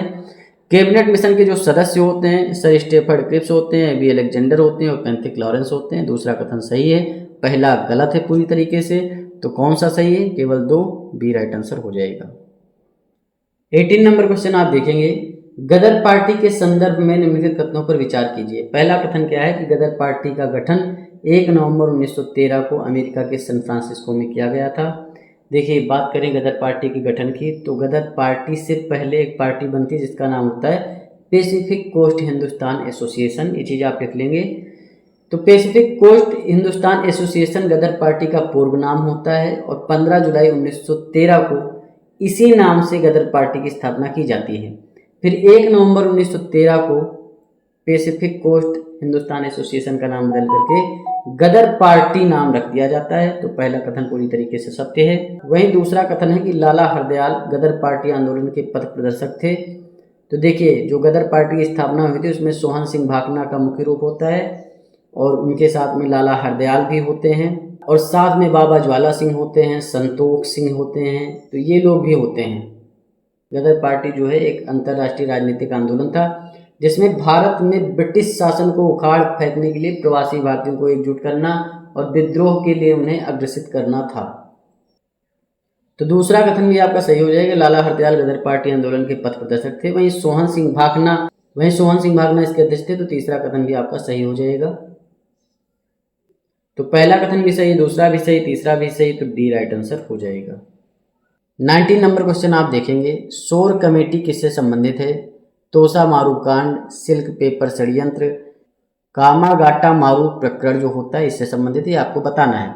देखिए शोर कमेटी की बात करें उससे पहले कामागाटा मारू की बात कर लेते हैं। क्या होता है, कहीं कहीं कोमागाटा मारू लिखा होगा, कहीं कहीं कामागाटा मारू, तो आप कंफ्यूज नहीं होंगे। कोमागाटा मारू जो होता है कोयला परिवहन स्टीमशिप था जिसे हांगकांग स्थित जो व्यवसायी थे गुरुदत्त सिंह उसे यात्री जहाज में परिवर्तित कर देते हैं और ये जहाज जो है 1914 में हांगकांग से रवाना होता है और 1 महीने के बाद कनाडा के वैंकूवर के बंदरगाह पर पहुंचता है जिसमें 376 यात्री थे और अधिकतर इसमें सिख ही थे। कनाडा जो है सभी लोगों को अवैध घोषित कर देता है। उसका कहना होता है कि यदि आप भारत में पैदा हुए हैं, चीन गए और फिर कनाडा चले आए तो आप अवैध हैं। मतलब वो वहाँ के नागरिक थे, जो भी गए थे 376 लोग वो कनाडा के ही नागरिक थे, लेकिन वो गए कहाँ से थे? हांगकांग होके गए थे। तो कनाडा अपनी नीतियों में कहता है कि आप जो है वो हांगकांग होके आए हैं, भारत से चीन गए और चीन से फिर यहाँ आए तो आपकी नागरिकता खत्म हो चुकी है। और इसी के तहत वैंकूवर में ही हुसैन रहीम, सोहनलाल पाठक, बलवंत सिंह जो होते हैं शोर कमेटी का गठन करते हैं। और वहीं जो है बरकतुल्ला, भगवान सिंह, रामचंद्र और सोहन सिंह भाकना के नेतृत्व में अमेरिका में एक शक्तिशाली अभियान भी इसके तहत चलाया जाता है। शोर कमेटी का गठन 1914 में होता है और किससे संबंधित है? कामगाटा मारू प्रकरण से। तो यहाँ पर आपका राइट आंसर हो जाएगा बी ही आपका सही है। जब जहाज को वापस कर दिया जाता है कनाडा के वैंकूवर से, तो जो जहाज होता है 27 सितंबर 1914 को कलकत्ता के बजबज में भारत वापस आता है और बंदरगाह पे जैसे ही प्रवेश किया जाता है, ब्रिटिश जो गनबोट होते हैं उसे रोक देते हैं और यात्रियों को सुरक्षा में रखा जाता है। ब्रिटिश सरकार ना कि उन्हें कानून तोड़ने वाले के रूप में देखती है, बल्कि सोचती है कि ये खतरनाक राजनीतिक आंदोलनकारी हैं। इसके तहत जो परेशान यात्री होते हैं, ऑलरेडी इतना ज़्यादा परेशान होते हैं, इतनी लंबी यात्रा करके जाते हैं आते हैं, उसके बाद पुलिस जो है उनसे शत्रुतापूर्ण रवैया दिखाती है। इसी झड़प में जो है गोलीबारी होती है और 18 यात्रियों की मौत हो जाती है और इसके तहत पंजाब में व्यापक असंतोष पैदा होता है। जालंधर, अमृतसर, लुधियाना, इनमें राजनीतिक डकैतियाँ फिर भड़क जाती हैं और बहुत ज़्यादा विद्रोह होने लगता है। वहीं जो आपका सिल्क पेपर षड्यंत्र होता है 1913 से 20 तक चलता है। ठीक, ये चीज़ भी आप ध्यान रखेंगे। देवबंदी नेता होते हैं, ब्रिटिश शासन के खिलाफ रेशमी पत्र लिखते हैं एक दूसरे को। ठीक, फिर 1914 में वो पकड़े भी जाते हैं। जो इसके मुख्य नेता होते हैं उबैदुल्ला सिंधी होते हैं। तोसा मारू कांड जो होता है वो सिंगापुर से संबंधित है। 1914 में जो है तोसा मारू नामक एक जहाज होता है, उस पर गदर पार्टी के नेता होते हैं और सिंगापुर पहुंचते हैं। वहां पर जो सिंगापुर पहुंचकर जमादार चिश्ती खान, टुंडे खान के नेतृत्व में विद्रोह करते हैं अंग्रेजी शासन के खिलाफ। तो यहाँ फिलहाल तीसरा ही सही है, बी राइट आंसर हो जाएगा। अब यहाँ पर 20 नंबर क्वेश्चन आप देखेंगे। निम्नलिखित कथनों पर विचार कीजिए। पहला कथन क्या है कि तोसा मारू कांड 1914 में हुआ, जो हिजरत आंदोलन के नेताओं से संबंधित था। वहीं दूसरा कथन है सिल्क पेपर षड्यंत्र 1915 में हुआ, जो गदर पार्टी के नेताओं से संबंधित है। देखिए, जो पहला कथन है कि तोसा मारू कांड 1914 में हुआ, ये तो बात सही है, लेकिन हिजरत आंदोलन के नेता से नहीं, गदर पार्टी के नेताओं से संबंधित है, क्योंकि गदर पार्टी के नेता इसमें होते हैं। सिंगापुर जहाज पहुंचता है, तोसा मारू जो होता है एक जहाज का नाम होता है। जैसे कामगाटा मारू एक जहाज का नाम था, वो कनाडा पहुंचा था, तो तोसा मारू जहाज जो है वो सिंगापुर पहुंचा था और इसमें गदर पार्टी के नेता होते हैं। गदर पार्टी के नेता जो होते हैं सिंगापुर पहुंच के चिश्ती खान, टुंडे खान के नेतृत्व में विद्रोह कर देते हैं। तो पहला कथन पूरी तरीके से गलत है। वहीं सिल्क पेपर षड्यंत्र के बारे में आपको ऑलरेडी मैंने बताया कि 1913 से 20 तक चलता है, तो 1915 में फिलहाल नहीं हुआ। गदर पार्टी के नेताओं से संबंधित भी नहीं था, ये आपके देवबंदी नेताओं से संबंधित था और उबैदुल्ला खान सिंधी जो होते हैं इसके जो है प्रमुख नेता होते हैं और महमूद हसन को पीले सिल्क पर फारसी भाषा में कुछ पत्र वगैरह लिखते हैं। अंग्रेज के जो CID लोग होते हैं उसे पकड़ लेते हैं और फिर यह योजना असफल हो जाती है और इतिहास में इस समूचे प्रकरण को सिल्क पेपर षड्यंत्र कहा जाता है। तो ना तो एक सही ना तो दो सही, डी राइट आंसर हो जाएगा बस। देखिए, अगला क्वेश्चन करें उससे पहले उग्र राष्ट्रवाद का उदय किस तरीके से होता है समझ लीजिए। जो कांग्रेस के पुराने नेता होते हैं उनकी भिक्षा और याचना की नीति ने कांग्रेस की स्थिति हास्यास्पद कर दी, मतलब हंसी वाली बना दी, क्योंकि वो भिक्षा कह लो, याचना कर लो, मांगना कह लो, अंग्रेजों से डिमांड करते ये दे दो, ये दे दो, वो दे दो। इसलिए कांग्रेस जो है एक नए तरुण दल का उदय होता है जो पुराने नेताओं के ढोंग और आदर्शों का कड़ा आलोचक बन जाता है। इस दल को उग्रवादी दल कह लो या फिर चरमपंथी दल कह लो या उग्र राष्ट्रवादी दल कह लो। तो इसी के तहत जो कांग्रेस होता है दो गुटों में विभाजित हो जाता है, उदारवादी और उग्रवादी, या नरमपंथी और गर्मपंथी कह सकते हो आप। लोकमान्य तिलक, बिपिन चंद्र पाल, अरविंद घोष, लाला लाजपत राय वर्ग के प्रमुख नेतृत्वकर्ता थे। इनका जो उद्देश्य था पूर्ण स्वराज की प्राप्ति था।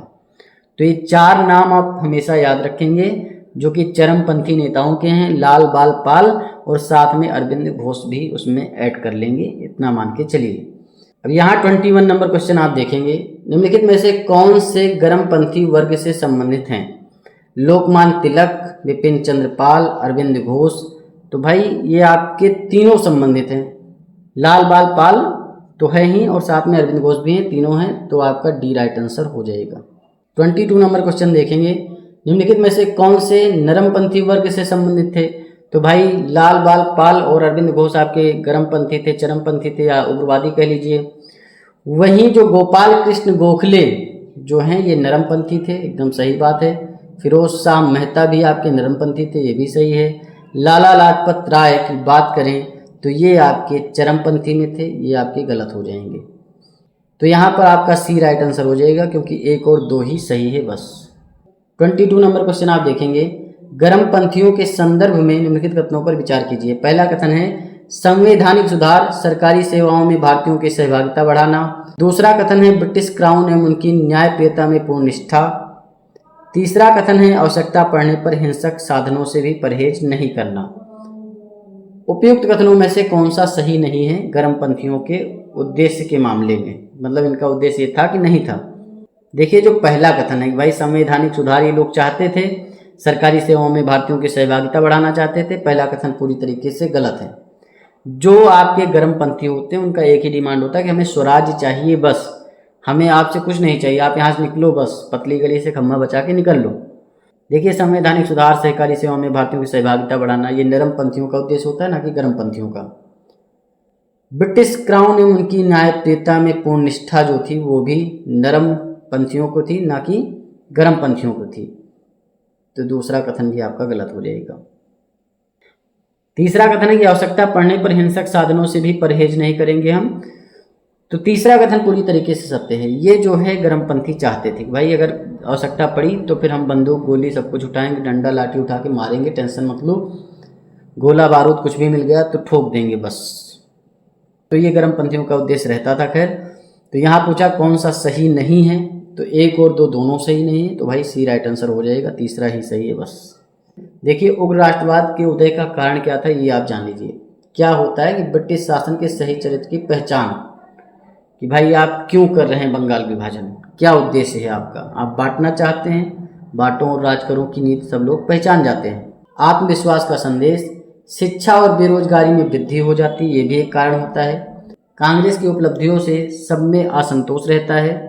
कर्जन की जो प्रतिक्रियावादी नीति होती है, भाई बंगाल विभाजन कर दिया, सब में बहुत ही ज़्यादा आक्रोश रहता है। समकालीन अंतर्राष्ट्रीय प्रभाव जो होता है, उग्र विचारों से प्रेरित नेताओं का प्रादुर्भाव होता है, मतलब सभी लोग बाहर निकल के आते हैं। उग्रवादी दल के उद्देश्य तथा कार्यक्रम, ये सारे जो है उग्र राष्ट्रवाद के उदय के कारण थे। 24 नंबर क्वेश्चन आप देखेंगे, उग्र राष्ट्रवाद के उदय के कारणों में निम्नलिखित में से कौन सा शामिल है, ये आपको बताना है। पहला है ब्रिटिश शासन के सही चरित्र की पहचान होती है, एकदम सही बात है। वहीं आत्मविश्वास का संदेश, ये भी सही है। शिक्षा और बेरोजगारी में वृद्धि भी एक इसका कारण होती है। कांग्रेस की उपलब्धियों से असंतोष होता है, ना कि संतोष होता है।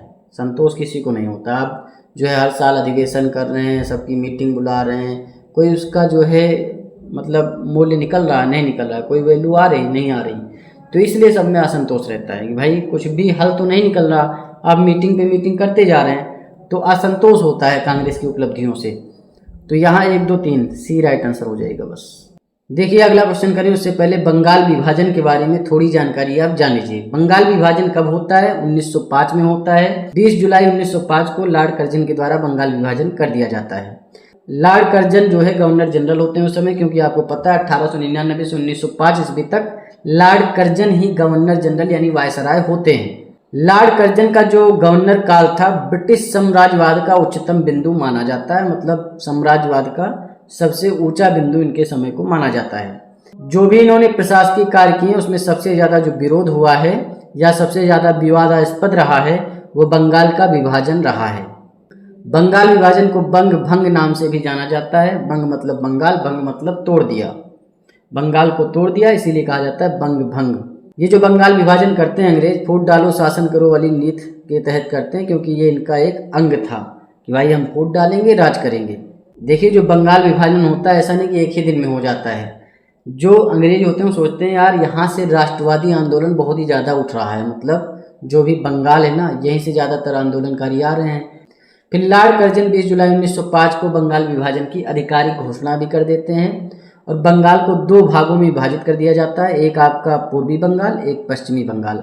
आज की डेट में जो आप बांग्लादेश देखते हैं वो आपका पूर्वी बंगाल था जब बंगाल विभाजन हुआ था।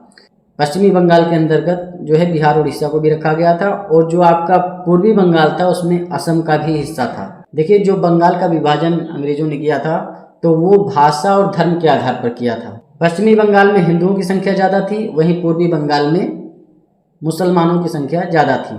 देखिए जो पश्चिमी बंगाल होता है उसमें बिहार उड़ीसा भी था, पूर्वी बंगाल में असम भी था। बंगाल विभाजन करते क्यों हैं अंग्रेज? तो उसका मुख्य कारण ये होता है भाई, जो ब्रिटिश भारत है ना, वहाँ पर राष्ट्रवाद का केंद्र बन गया था बंगाल। अंग्रेजों का मानना था कि बंगाल का विभाजन करके हम राष्ट्रवाद की बढ़ती लहर को जो है नियंत्रित कर देंगे, तोड़ देंगे। और विभाजन का जो एक महत्वपूर्ण कारण ये भी था कि जो शिक्षित मध्यम वर्ग है ना, उसका राजनीतिक प्रभाव हम समाप्त कर देंगे, जिससे बंगाल का जो बुद्धिजीवी वर्ग है पूरी तरीके से प्रभावित होगा और ख़त्म हो जाएगा। अंग्रेजों का एक कारण ये भी था कि मुस्लिम संप्रदायवादी जो हैं उनको हम हिंदुओं के खिलाफ जो है भड़का देंगे, कांग्रेस के खिलाफ खड़ा कर देंगे, और इसमें वो सफल भी होते हैं भाई। 1906 में मुस्लिम लीग का गठन भी हो जाता है। दो चीज़ें आप ध्यान रखेंगे कि 20 जुलाई 1905 को बंगाल विभाजन की आधिकारिक घोषणा करते हैं लॉर्ड कर्जन। 16 अक्टूबर 1905 को पूरे बंगाल में शोक दिवस मनाया जाता है। सभी वर्गों के लोग विभाजन विरोधी अभियान में शामिल होते हैं, वंदे मातरम के नारे लगाते हैं, सड़कों पर नंगे पांव चलते हैं। बंगाल का जो पुनः एकीकरण होता है 1911 में होता है, जब किंग जॉर्ज जो है बंगाल विभाजन को रद्द करते हैं। बंगाल और पूर्वी बंगाल को फिर से मिला दिया जाता है, और वहीं भाषाई आधार पर बिहार और उड़ीसा को बंगाल से फिर अलग भी कर दिया जाता है, अलग प्रांत बना दिया जाता है। तो बिहार उड़ीसा जो है बंगाल से कब अलग होते हैं? 1911 में। एक चीज़ और ध्यान रखेंगे, जब जो है विभाजन करते हैं तो जो पश्चिमी बंगाल होता है उसकी राजधानी कोलकाता बनाई जाती है, जो पूर्वी बंगाल होता है उसकी राजधानी ढाका बनाई जाती है।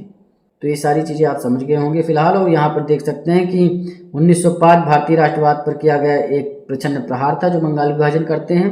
बंगाल प्रेसिडेंसी तत्कालीन सभी प्रेसिडेंसियों में सबसे बड़ी थी। इसमें पश्चिमी और पूर्वी बंगाल सहित बिहार उड़ीसा भी शामिल थे। असम राज्य जो आपका होता है 1874 में ही बंगाल से अलग हो चुका था। 1905 में जब बंगाल विभाजन होता है तो असम को पूर्वी बंगाल में जो है प्रांत बना दिया जाता है, प्रांत बना करके शामिल कर दिया जाता है। 1912 में इसे एक अलग प्रांत के रूप में फिर से स्थापित किया जाता है। 1911 में बिहार उड़ीसा, 1912 में आपका असम प्रांत अलग बन जाता है। ये चीज़ें आप ध्यान रखेंगे। 25 नंबर क्वेश्चन यहाँ पर देखेंगे, बंगाल विभाजन के संदर्भ में निम्नलिखित कथनों पर विचार कीजिए। पहला कथन है कि बंगाल विभाजन के समय लॉर्ड कर्जन गवर्नर जनरल था। दूसरा कथन है कि कर्जन द्वारा बंगाल विभाजन का निर्णय भारतीय राष्ट्रवाद पर किया गया एक प्रहार था। उपयुक्त कथनों में से कौन सा सही आपको बताना है। देखिए, पहला कथन पूरी तरीके से सत्य है। जब लॉर्ड कर्जन जो है गवर्नर जनरल रहता है, वायसराय रहता है 1899 से 1905 में, तो 20 जुलाई 1905 को बंगाल विभाजन की घोषणा करता है लॉर्ड कर्जन ही करता है। और कर्जन का मुख्य उद्देश्य यही था कि भाई राष्ट्रवाद को कम किया जाए, जो बुद्धिजीवी वर्ग हैं या राष्ट्रीयता की भावना जो बहुत ज़्यादा हो रही है उसको ख़त्म किया जाए, हिंदू मुसलमान को लड़ाया जाए। 1905 में बंगाल विभाजन के बाद देखते हैं आपकी जो है ढाका में मुस्लिम लीग का गठन भी हो जाता है। ठीक, तो ये सारी चीज़ें होती हैं। तो यहाँ फिलहाल आपके दोनों कथन सही हैं, सी राइट आंसर हो जाएगा। देखिए अगला क्वेश्चन करें, उससे पहले स्वदेशी व बहिष्कार आंदोलन के बारे में जान लीजिए। देखिए, बंगाल विभाजन की घोषणा कर देते हैं आपके लॉर्ड कर्जन 20 जुलाई 1905 को। तो इसके जवाब में जो है घरेलू उत्पाद पर भरोसा करके विदेशी वस्तुओं पर अंकुश लगाने के लिए भाई हम विदेशी वस्तुओं का जो है बहिष्कार करेंगे, जो घरेलू उत्पाद है उसको बढ़ावा देंगे। तो 7 अगस्त 1905 को जो है स्वदेशी आंदोलन स्टार्ट हो जाता है और कलकत्ता के टाउन हॉल में जो है स्वदेशी आंदोलन औपचारिक रूप से शुरू कर दिया जाता है।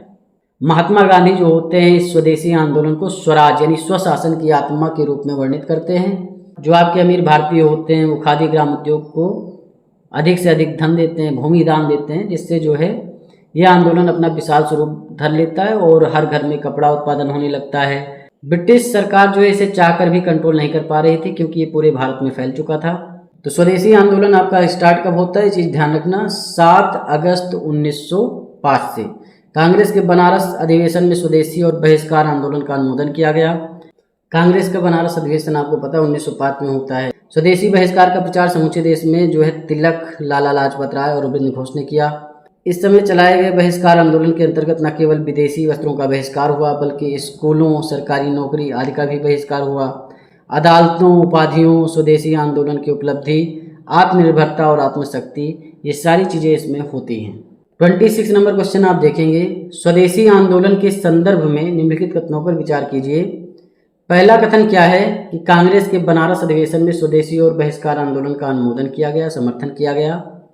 पहला कथन पूरी तरीके से सत्य हो जाएगा क्योंकि जो बनारस अधिवेशन होता है 1905 में होता है। गोपाल कृष्ण गोखले इसकी अध्यक्षता कर रहे थे और इसमें जो गर्मपंथी होते हैं वो कहते हैं पूरे देश में जो है स्वदेशी आंदोलन को किया जाएगा। नरमपंथी कहते थे नहीं नहीं बंगाल में ही करेंगे, लेकिन फिर बाद में जो है इस पर निष्कर्ष निकलता है कि हाँ ठीक है पूरे देश में किया जाएगा। 1905 के बनारस अधिवेशन के तहत ही नरमपंथी और गर्मपंथियों के मध्य मतभेद होना स्टार्ट हो जाता है, जो कि 1907 में सूरत अधिवेशन के तहत दोनों अलग भी हो जाते हैं, आप अच्छी तरीके से जानते हैं। इस समय चलाए गए बहिष्कार आंदोलन के अंतर्गत केवल विदेशी वस्तुओं का बहिष्कार किया गया। दूसरा कथन पूरी तरीके से गलत हो जाएगा, क्योंकि सिर्फ विदेशी वस्त्रों का ही नहीं बहिष्कार किया गया, साथ में जो है स्कूलों का, अदालतों का, उपाधियों का बहिष्कार किया गया, सरकारी नौकरियों का भी बहिष्कार किया गया। तो काफ़ी ज़्यादा हर चीज़ में बहिष्कार हुआ है, ऐसा नहीं कि सिर्फ वस्त्रों में हुआ है। तो केवल एक सही है, यही राइट आंसर हो जाएगा बस।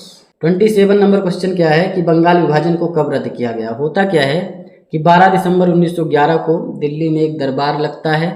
जो दिल्ली दरबार लगता है उसमें जॉर्ज पंचम होते हैं जो कि सम्राट होते हैं, वही सम्राज्ञी मैरी होती हैं, भारत सचिव लॉर्ड क्रू होते हैं, ये लोग आए हुए थे, इनका दरबार सजा हुआ था। इसी दरबार के अवसर पर एक राज्य की घोषणा होती है कि जो पूर्वी और पश्चिम बंगाल है इसको जो है एक साथ मिला दिया जाए, बंगला भाषी इलाकों में एक प्रांत में लाने का आदेश दिया गया। तो ये होता है आपका कब, 1911 में। डी राइट आंसर हो जाएगा। 12 दिसंबर 1911 को बंगाल विभाजन रद्द कर दिया जाता है। 28 नंबर क्वेश्चन आप देखेंगे, नरमपंथी के संदर्भ में निम्नलिखित कथनों पर विचार कीजिए। पहला कथन है इन्हें जन सामान्य की शक्ति एवं त्याग की भावना में पूर्ण निष्ठा थी। दूसरा कथन है ये पाश्चात्य शिक्षा एवं सभ्यता के समर्थक थे। उपयुक्त कथनों में से कौन सा सही है आपको बताना है।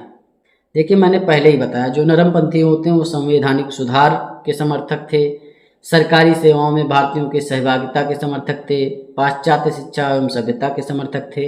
नरमपंथियों के बारे में दूसरा कथन तो पूरी तरीके से सत्य है, लेकिन इन्हें जन सामान्य की शक्ति और त्याग की भावना में पूर्ण निष्ठा थी, ऐसा नहीं है। ये सिर्फ गर्मपंथियों को था। जो गर्मपंथियों का विचार था कि आवश्यकता पड़ने पर हम हिंसक साधनों से भी परहेज नहीं करेंगे, गोली बारूद ईटा गुम्मा जो मिलेगा हम उठा करके फेंक देंगे अंग्रेजों के ऊपर, उन्हें दाग देंगे धड़ाम से। साथ में इन्हें जन सामान्य की शक्ति और त्याग की भावना में पूर्ण निष्ठा थी। तो अच्छे से आप समझ गए होंगे, यहाँ केवल 2 सही है, बी राइट आंसर हो जाएगा बस।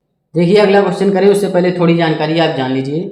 मुस्लिम लीग का गठन कैसे होता है। देखिए 30 दिसंबर 1906 को, आपको पता है कि 1905 में स्वदेशी आंदोलन चला, बंगाल विभाजन हुआ, पूर्वी बंगाल अलग हुआ, पश्चिमी बंगाल अलग हुआ। तो अंग्रेजों का उद्देश्य यही था कि भाई हिंदू मुस्लिमों को हम बांट देंगे, क्योंकि पूर्वी बंगाल में मुस्लिम बाहुल्य था और पश्चिमी में हिंदू बाहुल्य था। तो इस चीज़ में कहीं ना कहीं वो कामयाब भी होते हैं। इसी के तहत 30 दिसंबर 1906 को ढाका में नवाब आगा खान, नवाब मोहसिन उल मुल्क जो होते हैं, भारतीय मुस्लिम के अधिकारों की रक्षा के लिए मुस्लिम लीग का गठन करते हैं।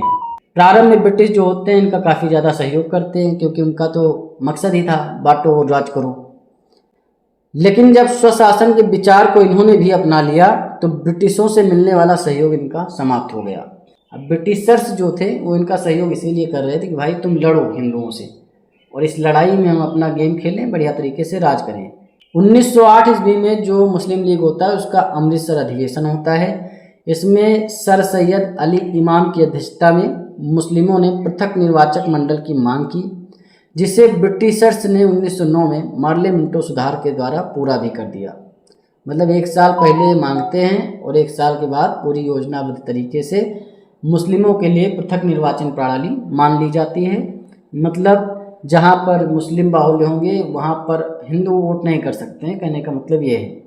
तो ये चीज़ आप ध्यान रखेंगे कि मुस्लिम लीग ने पृथक निर्वाचक मंडल की मांग किस अधिवेशन में की थी, अमृतसर अधिवेशन में की थी। मौलाना मोहम्मद अली जो थे उन्होंने अपने लीग विरोधी विचारों का प्रचार प्रसार करने के लिए अंग्रेजी जनरल कॉमरेड और उर्दू पत्र हमदर्द को प्रारंभ किया। मतलब जो मोहम्मद अली थे वो लीग विरोधी विचार रखते थे और उसका प्रसार करने के लिए अंग्रेजी जनरल कॉमरेड का वो करते थे और उर्दू पत्र हमदर्द था। उन्होंने अल हिलाल की भी शुरुआत की जो कि उनकी राष्ट्रवादी विचारों का मुख्य पत्र था। 29 नंबर क्वेश्चन आप देखेंगे, मुस्लिम लीग के संदर्भ में निम्नलिखित कथनों पर विचार कीजिए। पहला कथन है कि 30 दिसंबर 1909 को ढाका के नवाब आगा खान, नवाब मोहसिन उल मुल्क के नेतृत्व में भारतीय मुस्लिमों के अधिकारों की रक्षा के लिए मुस्लिम लीग का गठन किया गया। पहला कथन पूरी तरीके से असत्य हो जाएगा, क्योंकि 30 दिसंबर को होता है सही है, लेकिन 1909 को नहीं, 1906 को होता है। तो पहला कथन गलत हो जाएगा। मौलाना मोहम्मद अली ने अपने लीग विरोधी विचारों का प्रचार प्रसार करने के लिए अंग्रेजी जनरल कॉमरेड उर्दू पत्र हमदर्द को प्रारंभ किया। दूसरा कथन सही है। उपयुक्त में से कौन सा सही है? केवल 2, बी राइट आंसर हो जाएगा बस।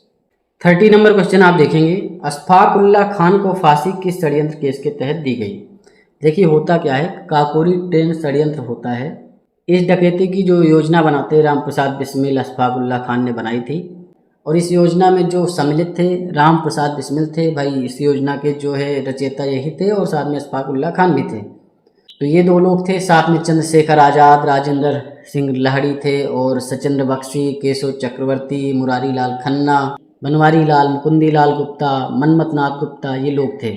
इसका जो प्रोग्राम बनता है 8 अगस्त 1925 को बनाया जाता है। HRA की बैठक होती है। HRA आपको पता है 1924 में गठित हुई थी। HRA की बैठक होती है 8 अगस्त 1925 को। उसमें ये डिसीजन लिया जाता है कि भाई हथियार खरीदना है तो हथियार खरीदने के लिए हमें सरकारी खजाना लूटना पड़ेगा। देखिए 9 अगस्त 1925 को सहारनपुर से लखनऊ जाने वाली 8 नंबर डाउन ट्रेन को काकोरी के पास क्रांतिकारी जो होते हैं रोक लेते हैं और गार्ड केबिन से 8,000 रुपये की लूट करते हैं। क्योंकि जो है भाई लूटपाट कर रहे थे तो उसमें जो है गोलीबारी में अहमद अली नामक एक यात्री मारा जाता है। देखिए क्योंकि एक यात्री मर गया और डकैती भी हुई तो दोनों मामले बन जाते हैं। तो 26 सितंबर 1925 को जो है राम प्रसाद बिस्मिल को गिरफ्तार कर लिया जाता है। काकोरी षड्यंत्र केस में जो है हिंदुस्तान रिपब्लिकन एसोसिएशन के 28 सक्रिय सदस्यों के खिलाफ 21 मई 1926 को मुकदमा शुरू हुआ। क्रांतिकारियों के बचाव के लिए जो वकील आए थे वो गोविंद वल्लभ पंत थे, चंद्रभानु गुप्ता थे, गोपीनाथ श्रीवास्तव थे, बहुत सारे लोग थे। और इसी जो काकोरी षड्यंत्र होता है, क्योंकि काकोरी ट्रेन कांड में राम प्रसाद बिस्मिल को, अशफाक उल्लाह खान को, ठाकुर रोशन सिंह को और राजेंद्र लाहिड़ी को, इन लोगों को फांसी की सजा दी जाती है। वहीं सचिंद्र बख्शी और सचिंद्र नाथ सन्याल को जो है अंडमान निकोबार द्वीप समूह पर भेज दिया जाता है और वहां पर उम्र कैद की सजा सुनाई जाती है। तो सारी चीज़ें आप समझ गए होंगे। काकोरी ट्रेन कांड 9 अगस्त 1925 को होता है और यहाँ पर क्या है कि भाई काकोरी षड्यंत्र केस हो जाएगा। डी राइट आंसर है बस। 31 नंबर क्वेश्चन आप देखेंगे, बंगाल विभाजन को रक्षाबंधन दिवस के रूप में मनाने का सुझाव किसने दिया था? 20 जुलाई 1905 को बंगाल विभाजन की घोषणा की जाती है लॉर्ड कर्जन के द्वारा। 16 अक्टूबर 1905 को बंगाल विभाजन प्रभावी रूप से संपूर्ण भारत में लागू कर दिया जाता है और इसी दिन शोक दिवस के रूप में मनाया जाता है। और राष्ट्रीय एकता को प्रदर्शित करने के लिए रविन्द्रनाथ टैगोर जो है इस दिन को राखी दिवस के रूप में मनाने की सलाह देते हैं। देखिए 32 नंबर क्वेश्चन आप देखेंगे, भारतीय स्वाधीनता संघर्ष से संबंधित निम्नलिखित घटनाओं को उनके सही क्रम में रखकर सही कोड चुनिए। तो यहाँ पर आप देख सकते हैं जो द्वितीय गोलमेज सम्मेलन होगा वो आपका 7 सितंबर होगा 1931, क्योंकि यहीं से स्टार्ट होता है। भारतीय राष्ट्रीय कांग्रेस का जो कराची अधिवेशन होता है 26 से 29 मार्च 1931 तक होता है। तो ये 26 से 29 मार्च, एम से मार्च हो गया, और 1931 में ये भी होता है। अब डेट यहाँ पर आप देख लीजिए, डेट वाला सिस्टम हो रहा है। वहीं जो भगत सिंह को फांसी होती है वो 23 मार्च 1931 को होती है। ठीक। गांधी इरविन समझौता होता है 5 मार्च 1931 को। गांधी इरविन समझौता में गांधी जी ने मुद्दे रखे थे कि भाई भगत सिंह को छोड़ दिया जाए, राजगुरु सुखदेव को। तो जो इरविन होते हैं कहते हैं जो लोग हिंसा में शामिल हैं उनको हम नहीं छोड़ सकते, ना उनकी फांसी की सजा माफ होगी। तो पहले यही होता है, 4 आपका पहले हो जाएगा। ठीक। 5 मार्च के बाद आता है 23 मार्च, तो भगत सिंह को फांसी जो है 23 मार्च को होती है। उसके बाद में गांधी जी कराची अधिवेशन करते हैं, वल्लभ भाई पटेल इसकी अध्यक्षता करते हैं। तो फिर आपका कराची अधिवेशन होता है, फिर आपका जो है द्वितीय गोलमेज सम्मेलन होता है। तो यहाँ आप समझ सकते हैं 4, 3, 2, 1 आपका राइट आंसर होगा, जो कि इसमें कहीं भी नहीं दे रखा है। तो फिलहाल राइट आंसर आपका क्या होगा? 4, 3, 2, 1। अगला क्वेश्चन करें उससे पहले एनी बेसेंट के बारे में थोड़ी जानकारी आप जान लीजिए। एनी बेसेंट का जन्म जो होता है 1847 में आयरलैंड में हुआ था। 1893 ईस्वी में भारत आती हैं और 1898 में, 1898 में जो है ये सेंट्रल हिंदू कॉलेज की स्थापना करती हैं, जो आगे चलकर बनारस हिंदू विश्वविद्यालय कहलाता है। 1916 में आपको पता है मदन मोहन मालवीय जो होते हैं वो इसका नाम परिवर्तित करते हैं, थोड़ा मॉडिफिकेशन करते हैं और नाम हो जाता है बनारस हिंदू विश्वविद्यालय। लॉर्ड हार्डिंग द्वितीय इसका उद्घाटन वगैरह करते हैं। इन्होंने न्यू इंडिया और कॉमनवेल्थ आदि समाचार पत्रों का प्रकाशन भी किया, एकदम सही बात है। वहीं जो है 1917 में कांग्रेस के कोलकाता अधिवेशन में एनी बेसेंट जो होती हैं पहली महिला कांग्रेस अध्यक्ष बनती हैं और ऐसा सम्मान इन्हें प्राप्त होता है। 33 नंबर क्वेश्चन आप देखेंगे, एनी बेसेंट के संदर्भ में गलत कथन है। पहला कि इन्होंने द्वितीय महिला कांग्रेस अध्यक्ष बनने का सम्मान प्राप्त किया, नहीं, पहली महिला कांग्रेस अध्यक्ष बनने का सम्मान प्राप्त होता है 1917 में। इनका जन्म आयरलैंड में हुआ था, सही है, 1847 में इनका जन्म होता है आयरलैंड में। ये सेंट्रल हिंदू कॉलेज की स्थापना से संबंधित है, 1898 में सेंट्रल हिंदू कॉलेज की स्थापना करती हैं। न्यू इंडिया, कॉमनवेल्थ आदि समाचार पत्रों का प्रकाशन किया, ये भी सही है। तो यहाँ पूछा कौन सा गलत कथन है, तो भाई ए गलत है, ए ही राइट आंसर हो जाएगा। 34 नंबर क्वेश्चन आप देखेंगे, एनी बेसेंट ने भारतीयों के सुशासन की मांग को लेकर किसके साथ 1916 में होम रूल आंदोलन शुरू किया था। तो देखिए, जो 1916 में होम रूल आंदोलन होता है, होम का मतलब होता है घर, रूल मतलब शासन, तो स्वशासन की मांग होती है होम रूल की। तो ये जो शुरू करती हैं ये बाल गंगाधर तिलक के साथ मिलकर शुरू करती हैं। एनी बेसेंट होम रूल आंदोलन का जो मुख्यालय बनाती हैं मद्रास में बनाती हैं, वहीं बाल गंगाधर तिलक जो बनाते हैं पुणे में बनाते हैं। तो डी राइट आंसर हो जाएगा। 35 नंबर क्वेश्चन आप देखेंगे, निम्नलिखित में से सही सुमेलित नहीं है। भारतीय महिला संघ एनी बेसेंट, देखिए पहला कथन पूरी तरीके से सत्य है, क्योंकि जो भारतीय महिला संघ की स्थापना होती है 1917 में अड्यार मद्रास में होती है और एनी बेसेंट करती हैं। इसका उद्देश्य ये होता है भाई सामाजिक, आर्थिक और राजनीतिक मामलों में महिलाओं की जो दयनीय स्थिति बनी हुई है उनसे मुक्ति दिलाना है। सामाजिक जो मुद्दे हैं उसमें भी महिलाओं की भागीदारी होनी चाहिए, आर्थिक में भी और राजनीतिक में भी। 3 लोगों का नाम ध्यान रखेंगे, एनी बेसेंट के साथ में मार्गरेट कजिन्स और डेरोथी जिनराज दासा भी थे। 3 लोगों का नाम याद रखेंगे, एनी बेसेंट के साथ में मार्गरेट कजिन्स और डेरोथी जिनराज दासा भी थे, तो इतना आप ध्यान रखेंगे। वहीं दूसरा है कि आज़ाद हिंद फौज की स्थापना मोहन सिंह करते हैं। दूसरा कथन आपका पूरी तरीके से सत्य है, आज़ाद हिंद फौज की जो स्थापना करते हैं कैप्टन मोहन सिंह इसे स्थापित करते हैं। बाद में नेताजी सुभाष चंद्र बोस 1943 में इसका नेतृत्व संभालते हैं। वहीं फॉरवर्ड ब्लॉक की स्थापना सुभाष चंद्र बोस ने की थी 1939 में। वहीं विश्व भारती की जो स्थापना करते हैं लाला लाजपत राय नहीं करते हैं, रविन्द्रनाथ टैगोर करते हैं। तो यहाँ पर यही सुमेलित नहीं है, डी राइट आंसर हो जाएगा। 36 नंबर क्वेश्चन आप देखेंगे, मौलाना अबुल कलाम आज़ाद के संदर्भ में गलत कथन है। इन्होंने अल हिलाल का प्रकाशन किया था। पहला कथन पूरी तरीके से सत्य है, अल हिलाल का ये प्रकाशन करते हैं। अल बलाग का भी प्रकाशन करते हैं। इंडिया मीन्स फ्रीडम का प्रकाशन भी ये करते हैं। वहीं कांग्रेस के सबसे कम उम्र के अध्यक्ष बने, तो एकदम सही बात है। ये 1923 में जो है कांग्रेस के सबसे कम उम्र में अध्यक्ष बनते हैं। 1923 में जो आपका अधिवेशन होता है वो दिल्ली में होता है और उसी में इन्हें सबसे कम उम्र का अध्यक्ष बनाया जाता है। 1940 में दूसरी बार अध्यक्ष बने और 1946 तक पद पर रहे। 1940 में रामगढ़ अधिवेशन होता है, वहीं पर मौलाना अबुल कलाम आज़ाद को जो है अध्यक्ष बनाया जाता है और ये 1946 तक अपने पद पर रहते हैं। उसके बाद में 1946 में मेरठ का अधिवेशन होता है, उसमें JB कृपलानी अध्यक्ष बनाए जाते हैं।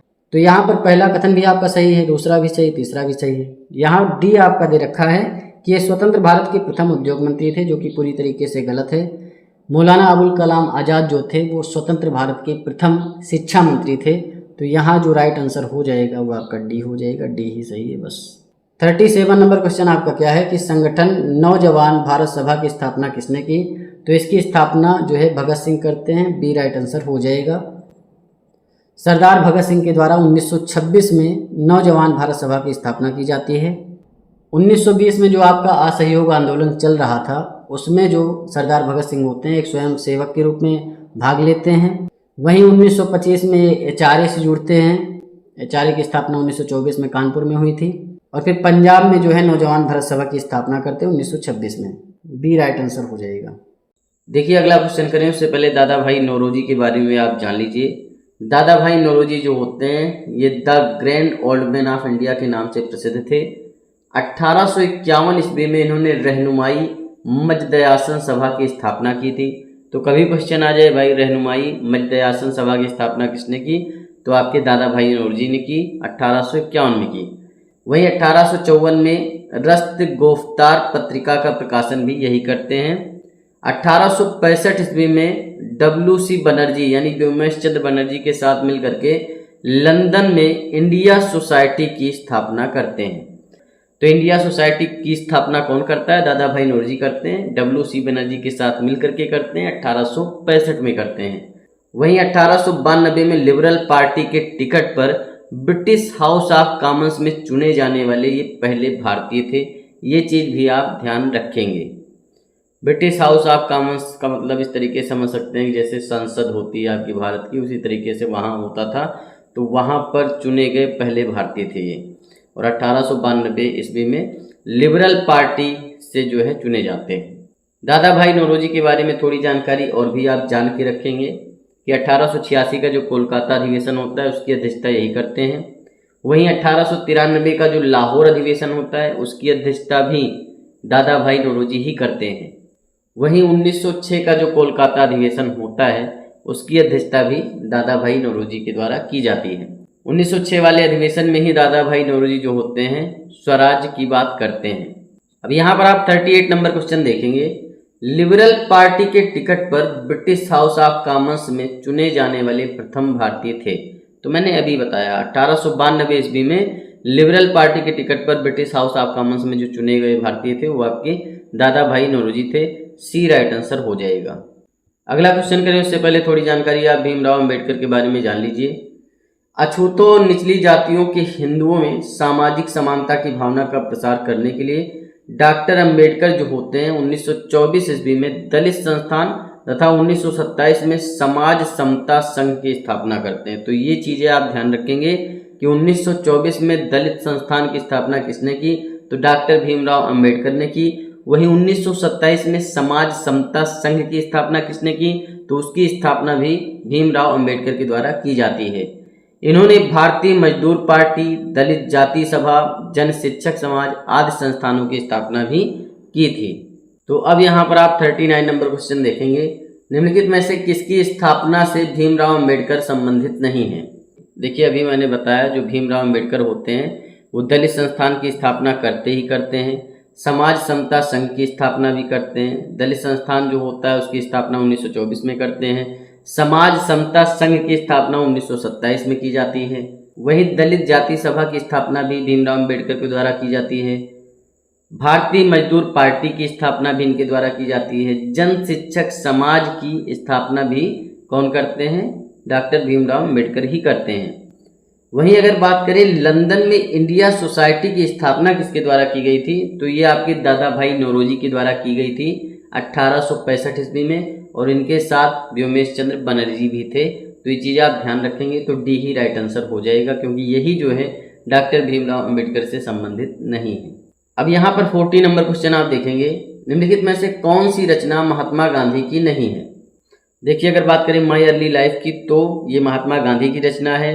हिंद स्वराज की बात करें तो ये भी महात्मा गांधी की रचना है।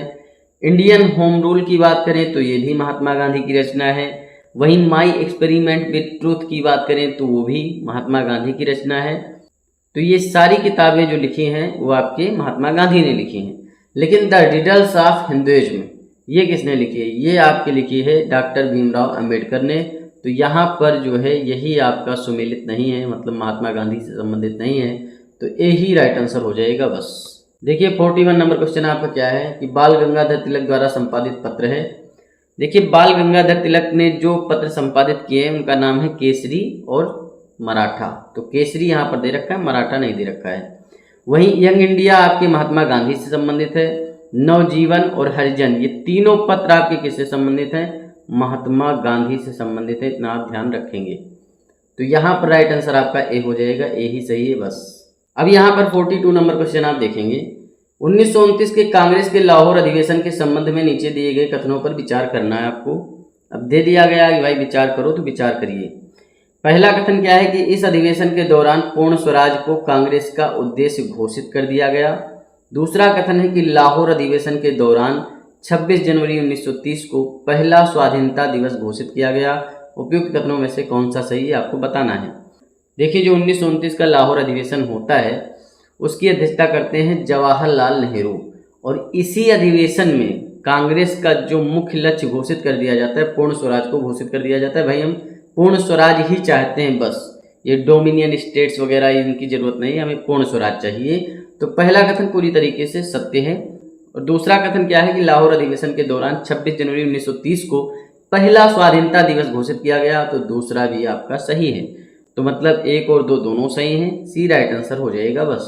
43 नंबर क्वेश्चन आप देखेंगे, काकोरी कांड के संदर्भ में निम्नलिखित कथनों पर विचार कीजिए। पहला कथन क्या है कि ये घटना 1930 में घटित हुई थी, और दूसरा कथन है कि इसमें शामिल सभी क्रांतिकारियों को आजीवन कारावास की सजा सुनाई गई। उपयुक्त कथनों में से कौन सा सही है आपको बताना है। इसे आप आराम से सॉल्व कर सकते हैं। आपको पता है भाई काकोरी कांड जो होता है ये 1925 में होता है, 9 अगस्त 1925 को होता है। पहला कथन पूरी तरीके से गलत है। 1924 में एचआरए की स्थापना होती है और उसी एचआरए के जो लोग होते हैं, राम प्रसाद बिस्मिल ले लीजिए, अशफाक उल्लाह खान ले लीजिए, रोशन सिंह, राजेंद्र लाहिड़ी, ये लोग होते हैं, तो इन लोगों को फांसी भी दे दी जाती है। तो ऐसा यहाँ दूसरा कथन लिखा है कि सभी क्रांतिकारियों को आजीवन कारावास की सजा दी गई। नहीं, मतलब 4 लोगों को फांसी दी गई और 17 लोगों को आजीवन कारावास दिया गया। दोनों कथन यहाँ पर गलत हैं, क्योंकि काकोरी कांड होता है 9 अगस्त 1925 को। सहारनपुर लखनऊ लाइन पर काकोरी नामक एक स्थान है, वहीं पर जो है ये कांड होता है, और इसमें सरकारी खजाने को लूटने का काम था, जिसमें ये लोग सफल होते हैं, लेकिन एक लोग की जान चली जाती है, और बाद में जो है 1927 में राम प्रसाद बिस्मिल, रोशन सिंह, राजेंद्र लाहिड़ी, अशफाक उल्लाह खान को फांसी भी दे दी जाती है। तो यहाँ पर ना पहला कथन सही ना दूसरा सही है, तो क्या हो जाएगा, डी राइट आंसर हो जाएगा, ना तो 1 ना ही 2। अब यहाँ पर 44 नंबर क्वेश्चन आप देखेंगे, नीचे दिए गए कथनों पर विचार कीजिए। पहला कथन क्या है कि गांधी जी ने दांडी मार्च की शुरुआत वर्धा आश्रम से की थी।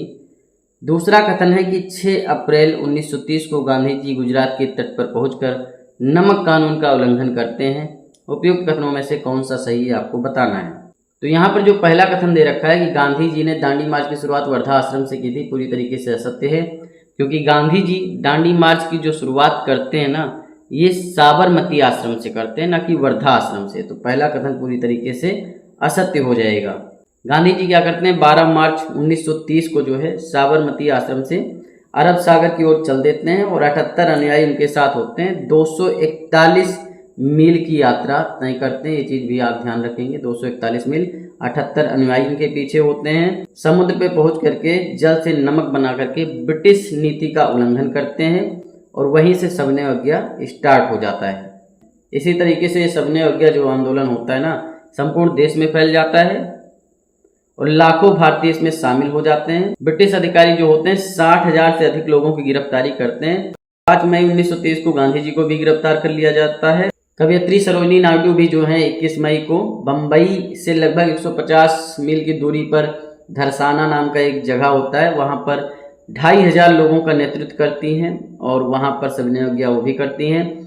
जो अमेरिकी पत्रकार वेब मिलर होते हैं, ये सारी घटना देख रहे थे, सबने अवज्ञा आंदोलन की, दांडी मार्च की, तो इसको जो है बढ़िया तरीके से ये लिखते हैं अपने अखबार में, और ब्रिटिश नीति के खिलाफ अंतर्राष्ट्रीय स्तर पर आक्रोश उत्पन्न होता है। तो वेब मिलर काफ़ी अच्छी भूमिका निभाते हैं, और इसी के चलते जनवरी 1931 में गांधी जी को रिहा भी कर दिया जाता है। 5 मई 1930 को इन्हें गिरफ्तार किया गया था, जनवरी 1931 में रिहा कर दिया गया।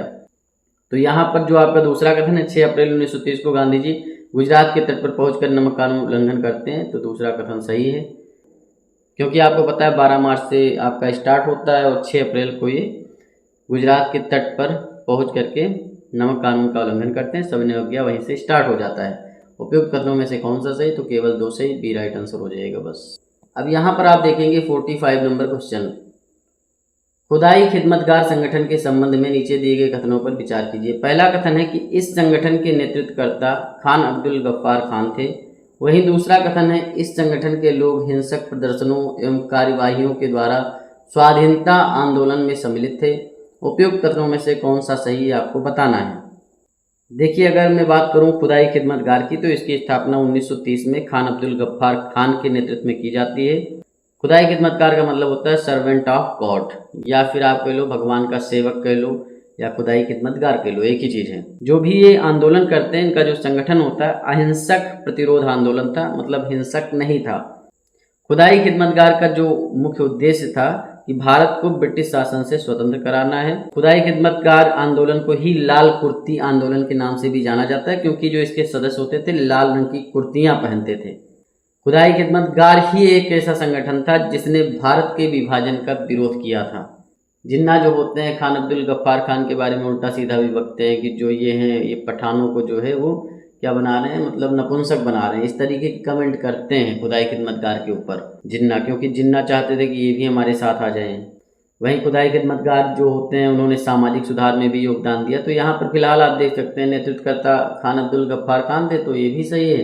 वहीं दूसरा कथन आपका गलत हो जाएगा, क्योंकि हिंसक प्रदर्शन नहीं करते थे, ये अहिंसक थे पूरी तरीके से। तो पहला कथन ही सही है, केवल एक ए राइट आंसर हो जाएगा बस। 46 नंबर क्वेश्चन आप देखेंगे, सविनय अवज्ञा के समय निम्नलिखित में से कौन सा पत्रकार भारत में मौजूद था। देखिए अभी मैंने बताया कि मई 1930 में जब गांधी जी को गिरफ्तार कर लिया जाता है, अमेरिका का एक अखबार पत्र होता है न्यू फ्री मैन, तो उसके पत्रकार होते हैं वेब मिलर। तो वेब मिलर सब कुछ देख रहे थे भाई गांधी जी किस तरीके से नमक कानून को तोड़ते हैं, किस तरीके से दांडी मार्च निकालते हैं, किस तरीके से मई में उन्हें गिरफ्तार कर लिया जाता है, निहत्थे जो सत्याग्रही हैं उन पर निशंस अत्याचार किस तरीके से किया जाता है, गोलीबारी की जाती है, सबको जेल में डाला जाता है। तो इन सारी चीज़ों का जो सजीव वर्णन है वो आपके वेब मिलर करते हैं। और ये भी देखते हैं कि 21 मई को जो सरोजनी नायडू होती हैं, 2500 लोगों के करीब जो है मुंबई से लगभग 150 मील की दूरी पर धरसाना नाम की एक जगह होती है, वहाँ पर वो जो है अपना सबको संबोधित कर रही थी। वहाँ पर किस तरीके से अंग्रेज नृशंसता करते हैं, सबको मारते पीटते हैं, जेल में डालते हैं, जो भयानक दृश्य होता है धरसाना का, वो देखकर वेब मिलर हिल जाते हैं। और फिर जो है वेब मिलर लिखते हैं। वेब मिलर की वजह से ही जो है ये पूरा कांड पूरे विश्व लेवल में आ जाता है और अंग्रेजों की थू थू होने लगती है। तो अखबार का नाम याद रखेंगे, फ्री मैन नाम का अखबार होता है, अमेरिका का अखबार, और उसके जो है पत्रकार होते हैं वेब मिलर। ए राइट आंसर होगा बस। 47 नंबर क्वेश्चन देखेंगे, साइमन कमीशन के संदर्भ में निम्नलिखित कथनों पर विचार कीजिए। पहला कथन है कि साइमन कमीशन की नियुक्ति ब्रिटिश प्रधानमंत्री ने सर जॉन साइमन के नेतृत्व में की थी। वहीं दूसरा कथन है कि इस कमीशन में 9 सदस्य थे, जो सभी ब्रिटेन की संसद के मनोनीत सदस्य थे। उपयुक्त कथनों में से कौन सा सही है आपको बताना है। देखिए जो साइमन कमीशन की नियुक्ति होती है वो ब्रिटिश प्रधानमंत्री ने सर जॉन साइमन के नेतृत्व में की थी। तो पहला कथन पूरी तरीके से सत्य है, इसमें कोई भी दो राय नहीं है। जो ये कमीशन बनता है साइमन कमीशन, इसमें जो सदस्य होते हैं 7 सदस्य होते हैं, ना कि 9 सदस्य होते हैं। दूसरा कथन गलत हो जाएगा। और ये जो 7 सदस्य होते हैं टोटल अंग्रेज होते हैं, इसमें कोई भी जो है इंडियन नहीं होता है, कोई भी भारतीय नहीं होता है। इसीलिए इसे श्वेत कमीशन कहा जाता है, क्योंकि सभी गोरे लोग इसमें भरे थे, तो श्वेत कमीशन कहा जाता है। देखिए साइमन कमीशन की जो घोषणा होती है वो आपकी 8 नवंबर 1927 को होती है, लेकिन साइमन कमीशन जो भारत आता है 3 फरवरी 1928 को आता है। ये चीज़ आप ध्यान रखेंगे। साइमन कमीशन बना कब, तो 8 नवंबर 1927 को, लेकिन साइमन कमीशन भारत कब आया, तो 3 फरवरी 1928 को। 1928 में जब साइमन कमीशन आता है ना, तो उसका बहिष्कार बहुत जोर शोर से होने लगता है और उसी में जो है आंदोलन होते हैं और उसमें लाठी चार्ज जब करती है अंग्रेज गवर्नमेंट, ब्रिटिश गवर्नमेंट जो होती है, तो लाला लाजपत राय उसमें जख्मी हो जाते हैं और उनकी मृत्यु हो जाती है। तो यहाँ पर फिलहाल आपका जो है पहला कथन सही है, दूसरा गलत है, तो एक ही सही है, तो ए राइट आंसर हो जाएगा बस। 48 नंबर क्वेश्चन आप देखेंगे कि साइमन कमीशन अनुशंसाओं में निम्नलिखित में से कौन सी शामिल थी। पहला है कि 1919 ईस्वी के भारत सरकार अधिनियम के तहत द्वैध शासन व्यवस्था को प्रभावी रूप से लागू किया जाए, और दूसरा है भारत के लिए संघीय संविधान होना चाहिए। तीसरा है कि केंद्र में कोई भी उत्तरदायित्व ना प्रदान किया जाए। नीचे दिए गए कोड का प्रयोग सही उत्तर चुनिए। देखिए साइमन कमीशन जो आता है ये सुनिश्चित करने के लिए आता है कि क्या क्या चीज़ें जो है भारतीयों के लिए होनी चाहिए, किस काबिल हो चुके हैं, इसी के लिए आता है साइमन कमीशन। देखिए साइमन कमीशन जो आता है भारत, इसका मुख्य उद्देश्य होता है कि 1919 का जो भारत सरकार अधिनियम है उसकी समीक्षा करना और संवैधानिक सुधारों पर सुझाव देना था।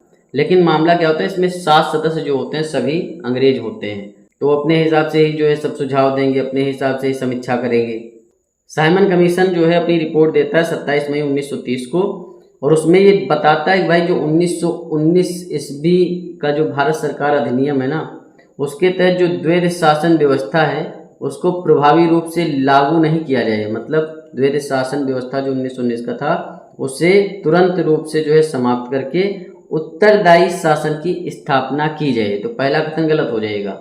मतलब कहने का था कि जो 1919 का जो भारत शासन अधिनियम उसे समाप्त करके एक उत्तरदायी शासन की व्यवस्था की जाए। दूसरा इसका सुझाव होता है कि भारत के लिए संघीय संविधान होना चाहिए। दूसरा कथन पूरी तरीके से सत्य है। वहीं जो तीसरा कथन है केंद्र में कोई भी उत्तरदायित्व ना प्रदान किया जाए, तीसरा कथन भी आपका सही है। ये भी इसका सुझाव होता है। और साथ में एक चीज़ और कहता है कि भाई केंद्र में भारतीयों के लिए संघीय संविधान होना चाहिए। एक सुझाव और देता है कि भाई उच्च न्यायालय जो है उसे भारत सरकार के अंडर में कर दिया जाए, यानी भारत सरकार के नियंत्रण में कर दिया जाए। तो यहाँ पर 2 और 3 सही है आपका, तो केवल 2 3 बी राइट आंसर हो जाएगा बस।